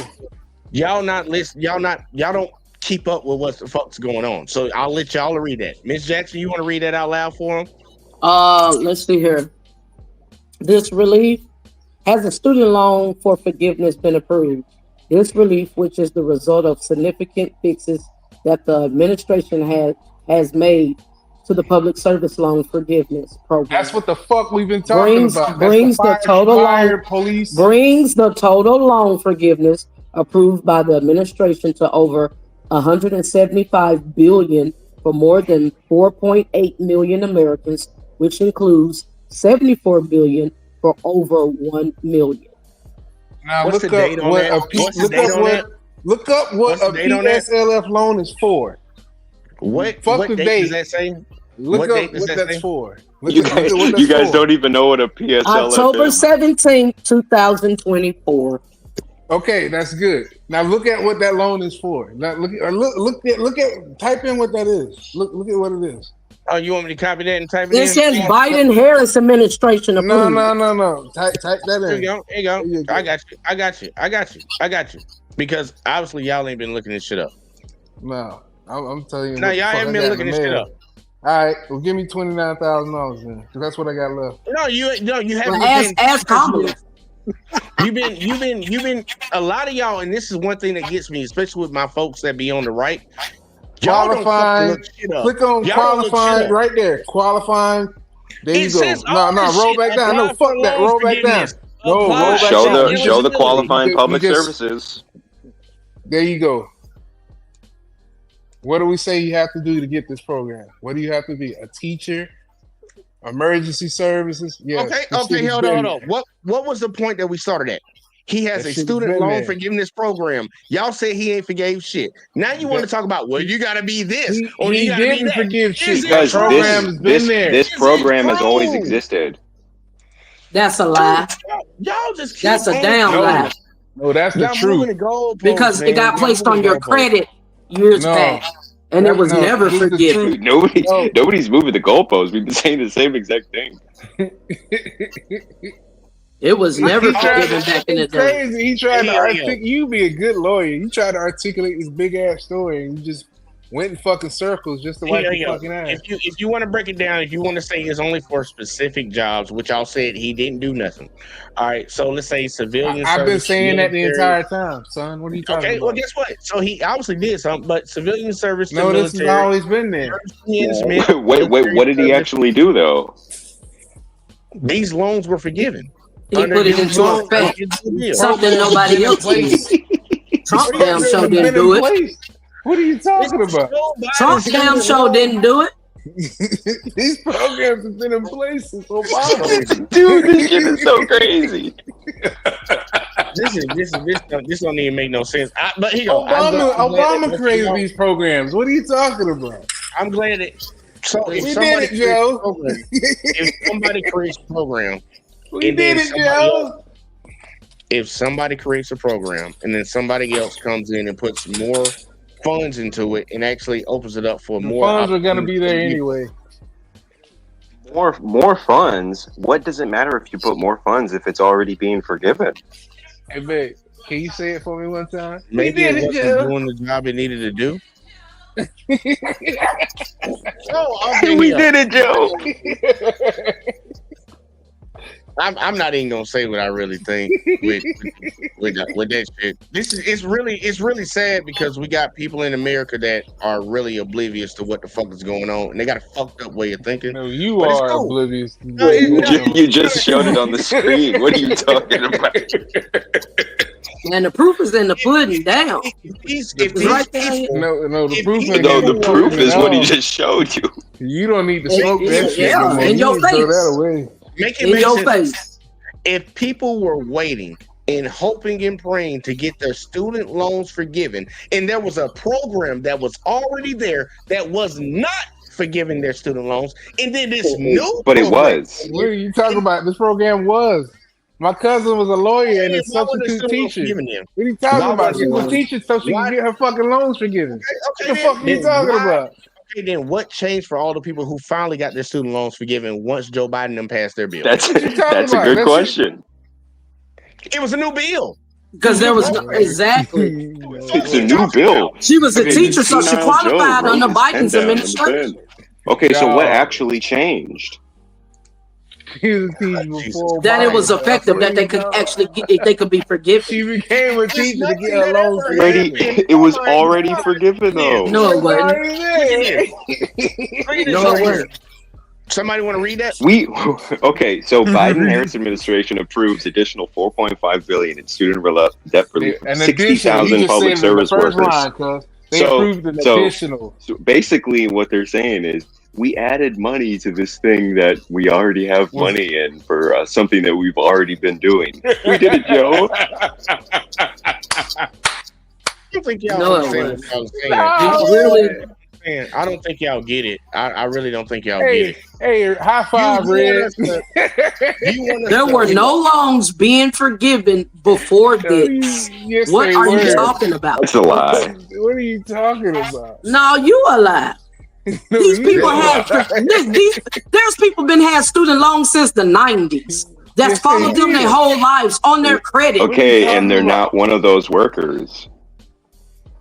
All right, look, I'm not gonna sit here. Okay, And, well. I'm not gonna sit here and Until the policy came into effect. Look, if you don't get it, you don't Obama, get it. This Obama is- created this is the program, crazy.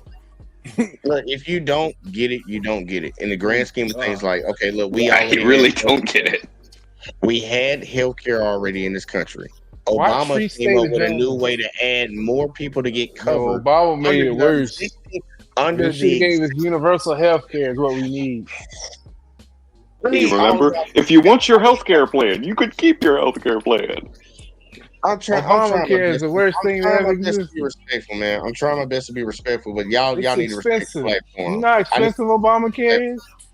I need y'all to understand that this is a platform where one person talks at a time. I'm really trying my best to be respectful without saying some crazy shit to you. One person at a time. I'm gonna let you talk. I'll let everybody talk when they want to say what they want to say. Please stop fucking cutting me off. Please stop doing that. Because we can just get everybody the fuck up off of here. But I understand we gonna disagree on different topics here and there or whatever the fuck, but we ain't finna do that. That disrespectful shit needs to stop right now. We good? I think we all good. Who disrespecting you? What you doing right now? I'm trying to figure out. Like, what are you talking about? This is an open When I'm panel, speaking, correct? don't overtalk the fucking host. Hey, real quick, cause I gotta make a run real quick. Yeah. I appreciate you letting me come up here and discuss with y'all. When I get back, if y'all still on here, I'm gonna come back up. But I just gotta make a run real quick. So thank y'all. Hey, Chiefs up, girl. Yeah, I just saw that. Let's keep it holding. You know what I'm saying? Yeah, we gotta hold that, and we got the ball, so we got it. We need to do what we need to do. But if y'all still on here, then I'll come back up. But let me go make this run. And it's always good talking to y'all. Be safe. You know it, girl. Please. Appreciate you coming through, Alexis. Hey, look, man. I just don't like that bullshit. We gotta stop doing that, man. One mic at a time. Let the motherfucker speak, and then the next person go, and we gonna let everybody get in on this shit, man. We ain't gotta keep doing this shit. This is elementary. But look, I understand what y'all are trying to say. He didn't come up with a brand new policy. He influxed a policy that was already in place. So that means the policy was already good. He added more funds to it so it could affect more Americans getting their student loans forgiven. And if we really talk about where we began that conversation, people said, Bean, you were one of them that said that he didn't forgive no student loans. You got people you know that didn't get nothing done. When we clearly saw that $4.5 billion were put in there to forgive student loans. And then we started getting into that dibbling dabbling like, well, you don't have this job and you don't have this job. The original point is true. That's what we're talking about. Y'all got the floor. Okay, Well, I so would what you like to just say- said was total cap because he didn't approve any new people for student loan forgiveness. He added money to a pool that already existed for people who are already getting their student loans forgiven. He didn't forgive any extra new people for the student loan forgiveness program, which is what we've been saying from the very beginning. Hey, Red, then why does it say bringing the total to over 1 million public? That means they're bringing new people into it. No, Read the he bottom didn't. line. To a total over 1 million public servants. Yes, that's We see all American that. citizens. That's No, American it's not citizens. American citizens. That's not a normal a People person who has an that art is degree. people. Right? They Right, don't have that a is- service. that is They people- can't go into a service field. See what I'm saying? There are Who people with art already degrees were that are approved 60 for the grand. loan. What are you talking about? There are different types of degrees out there. But the service degrees are the ones that they're forgiving. And the money that he is giving or already provided are for the people that were already in this plan or program working the 10 to 12 years that they promised to work in the public sector to forgive their student loans. It's just this new bill ramped everything up to where the people didn't have to wait 10 to 12 years. Some people were getting off in 4 and 5. So it helped American citizens, right? It helped people who are already Okay, in the so now public you're sector. moving the goalposts. No, the whole point was Oh, let me reverse it. Then. Let me reverse my wording. He helped American citizens who are already working in the public sector. Okay, Well, but prior to that, they wasn't getting no help at all. Yes, they were. Yes, they were. They were already approved for that loan forgiveness program. They just had to work 10 to 12 years, or there's like a 10 years or 12 years promise. Look, I'm gonna read this line right here for y'all. Before President Biden and Vice President Harris entered the White House, the public service loan forgiveness program was so riddled by dysfunction that just 7,000 Americans ever qualified, and countless public servants were trapped by making payments. Wow, you mean had 7,000 public servants that would have gotten their loans forgiven Would you eventually? Would you listen and finish reading? Now, look, it's funny that he says 7,000, but it brought the number over what? Over 1 million. More than 8.2 million. I So- mean, 4.8 million. So that means before it was 4.71 million. No. No, this bro, you tripping. You trying to add different numbers into it. But either way, though, I'll read the rest. Oh, my bad. It was 7 billion or 7,900,993. 7,993,000, and now it's with this logic that y'all are giving me right now, I can see why people are saying, yeah, Trump built that wall. dude. I mean, dude, I'm really gonna save this because this has been a brilliant case study. It really is a case study because when it comes down to it, like, look, I'm not here to defend Joe Biden. I'm not here to defend Kamala Harris. I'm not here to defend Donald Trump. I think all of them are pieces of shit. But we need to talk about what actually really happened and not live in our own little bubble. Like, people don't understand. Like, we got a lot of people that don't even remember Trump shooting paper towels like Jordan. The motherfuckers in Puerto Rico talking about he ain't never seen a Cat 5 before after the last one just hit the coast. Like, let's be real. I'm not finna sit here. I sit here the whole The time. last one just hit the coast. What are you talking about? He wasn't. What? Man, you don't want to go there when Trump dumbass just talked about the Puerto Ricans like a dog at his rally, and they're gonna lie and say, I don't know how the supporter got to my rally. That wasn't Here him. we That was go. a comedian. Yeah, I don't know how the comedian got to my rally, but guess what? Well, all them the comedian- Latinos that was gonna vote for him, they vote the opposite side now.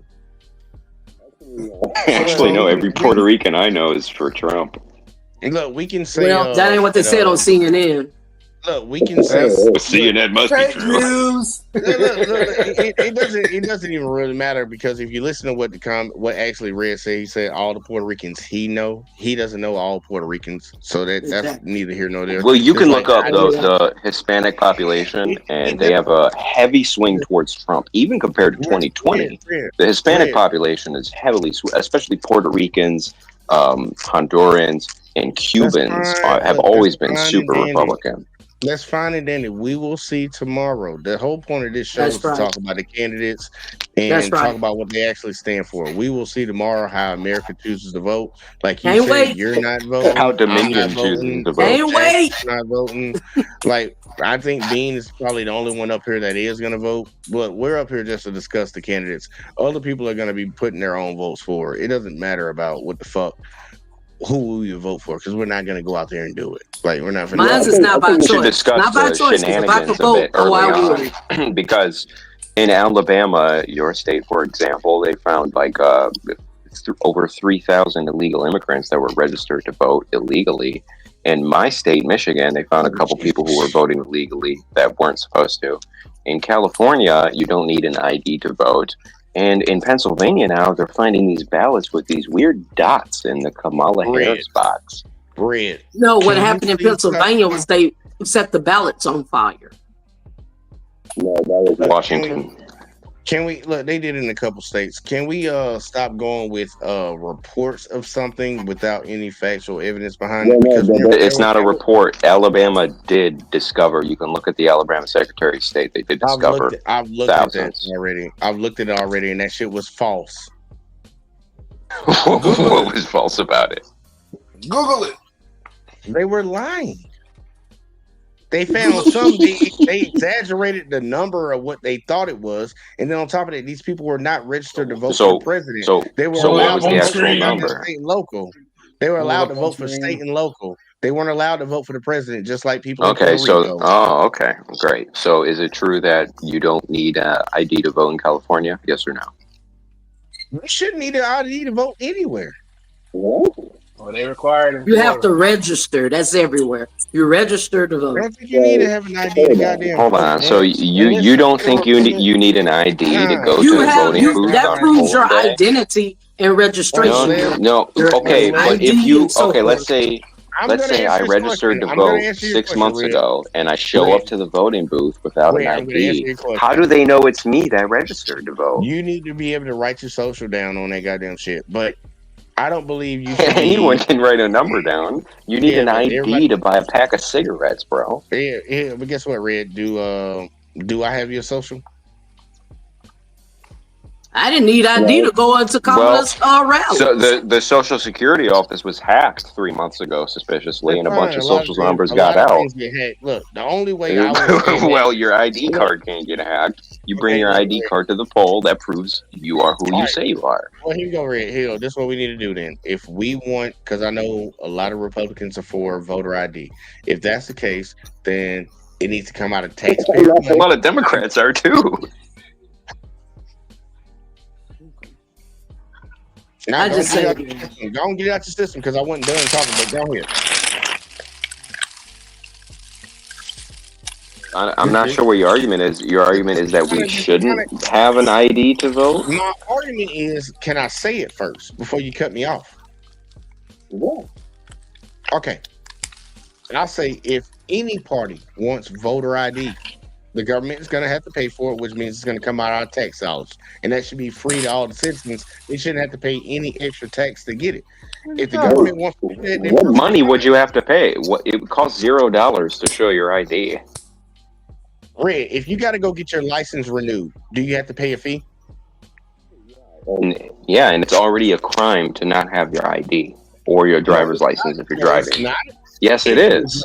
If you're driving, it's illegal to not have a state ID. No, it's not. Depending on what state you live in. Depending on what state you live in. That ain't never. What state is illegal? Well, anyone that requires you to have the Patriot Star on your license, you have to have that. No. Last time I checked, that was all 50 states. Dude, y'all want to live in Nazi Germany. The fuck you think I need to have? I'm walking down the fucking street. I gotta have an ID. The Democrats and the Kamala Republicans, the Dick Cheneys and Liz Cheneys, are the ones that implemented all this national ID and this according to state ID type of laws. thing. According to your state law. All 50 states require you to have an ID or a driver's license to buy a pack of cigarettes. You have to have that self-identify. That's for certain acts, yeah, man. No, you have to have identification in all 50 states if the cops pull you over. Period. No, you don't. You have to Yes, you do. Hold on, real quick. If you're driving, not if you're a passenger. You have to self-identify. Even if you're walking down the street, you have to have some form of identification on you. You can. What the fuck are y'all? Terry versus Ohio. Look it up. Terry versus Ohio, sir. You only have to identify if you are suspected of committing a crime. What the fuck are y'all talking about?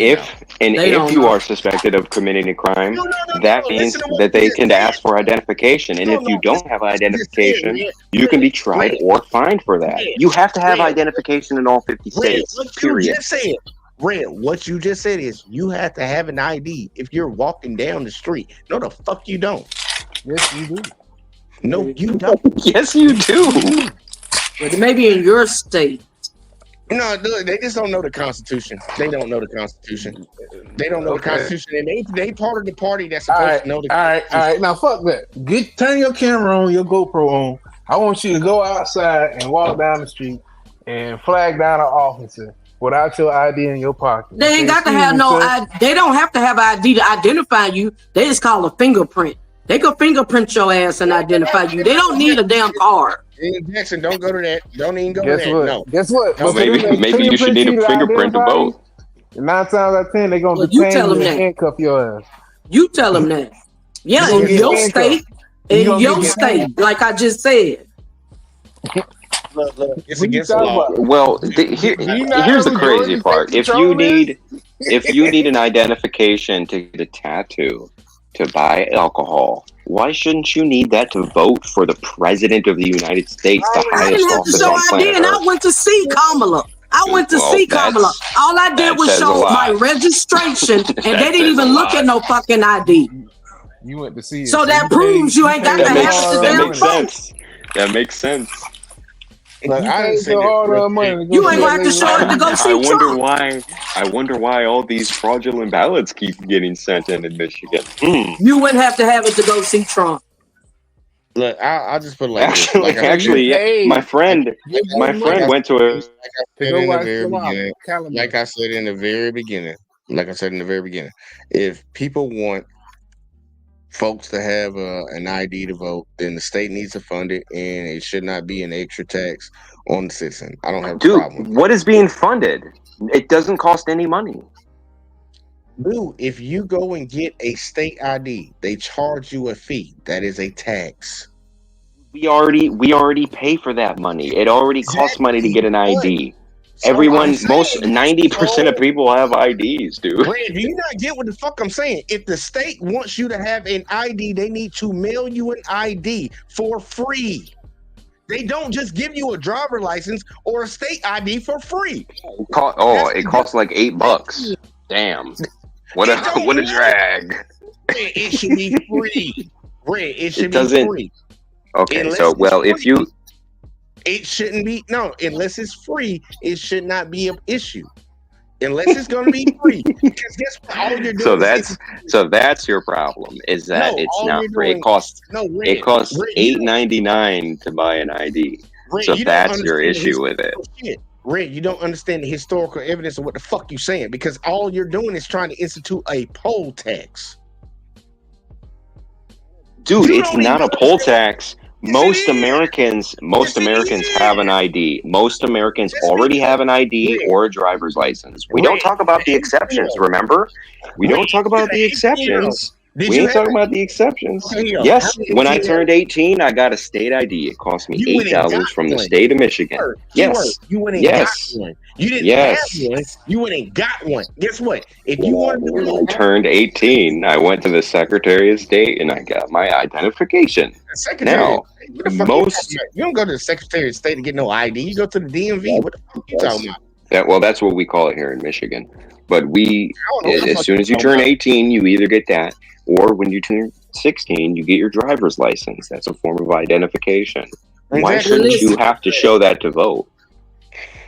Okay, well, listen, I don't mean driver's license to vote. Then everybody has a driver's license, pretty much. Well, listen, y'all, I don't mean to interrupt. Everyone has an ID. That you should be able to show some form of identification.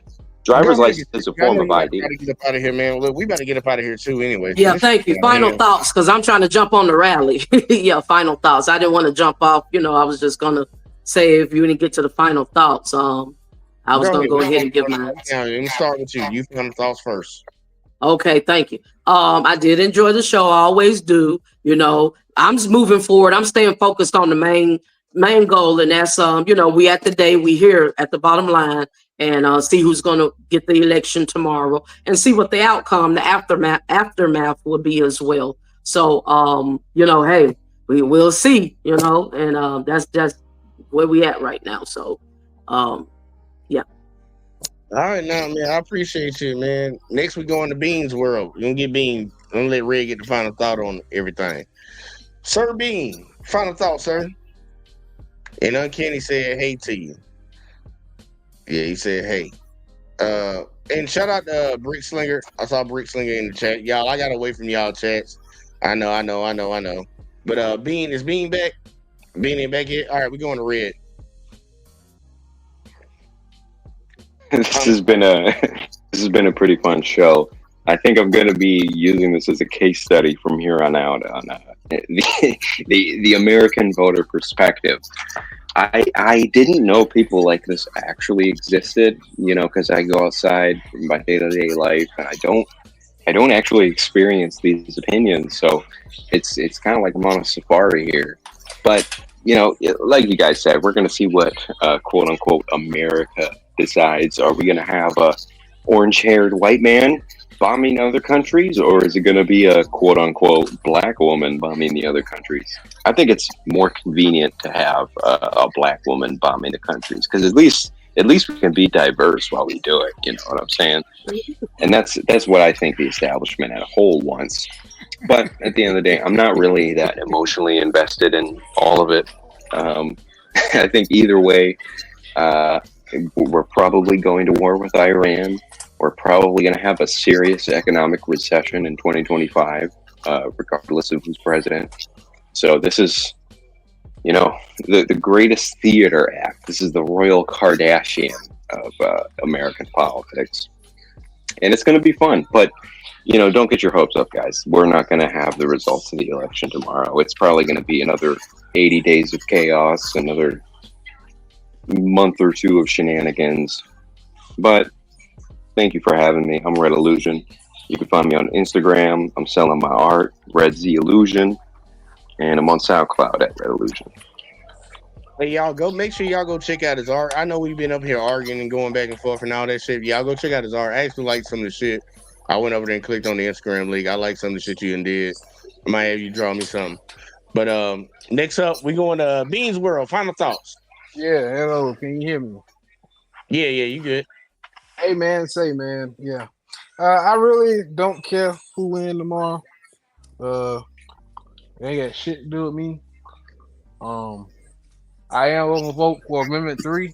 I'm voting yes to that. Either way, I'm just ready for the shit show to start. Because regardless, whoever wins, it's going to be a shit I'm show. sorry. What's Amendment 3? Oh, recreational marijuana. Oh, shit. Move to Colorado, California. Yeah, just keep smoking in the confines of your house. No. on, Amendment 3 basically opens it up to like people like me who, are medical patients, who actually really need this shit. We get tax free on it. It's more of a discounted rate, and then also they have a more of a potent version that we can buy compared to the civilian side of things. So, and it allows us to grow it and everything else. So, from a financial standpoint, medical standpoint, it's an awesome thing. So, if anybody's listening out there, vote yes on Amendment 3. Oh, and the abortion amendment, vote for that one too. I forgot which one that is, but yeah. Every baby should live. All right, y'all. Well, look, y'all heard it from everybody, man. Look. I wanted to have this discussion before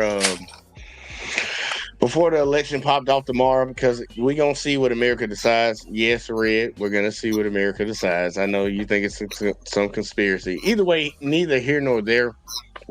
Not a lot of shit's going to change when it really comes down to the grand scheme of things, unless we have another pandemic come through. It's going to be status quo as usual.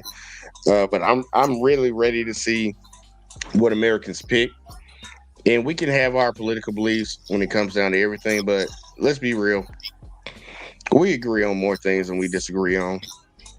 And we don't need to let this period of time every 4 years divide the fucking shit out of us, because that's kind of like the grand scheme of what these people in power want. They want us fighting over fucking chips while they raking in the goddamn meatloaf or some shit like that. I don't know if that's a good analogy. It probably wasn't. But look, it's been fun tonight. We came, we saw, we conquered, we did what we needed to do. Look, man, y'all make sure y'all hit that like. Y'all make sure y'all hit that subscribe for your boy. Make sure y'all support the Kansas City Chiefs. And like what Miss Jackson said, support Kamala if you voting that way. We're gonna be right back up in this bitch tomorrow, because we got sports talk. Hopefully, right now that the Chiefs and the Buccaneers are tied at 24. I gotta go make sure I take this game, so we hopefully I have a good night tonight, because y'all done pissed me off. But either way though, man, it's been fun. It's been great. And we're gonna catch y'all in the next one as always, man. Peace. Don't tell me about me. Stop telling me about me. Stop telling me about me. Stop telling me about me. Stop telling me about me. I don't need you to tell me about me.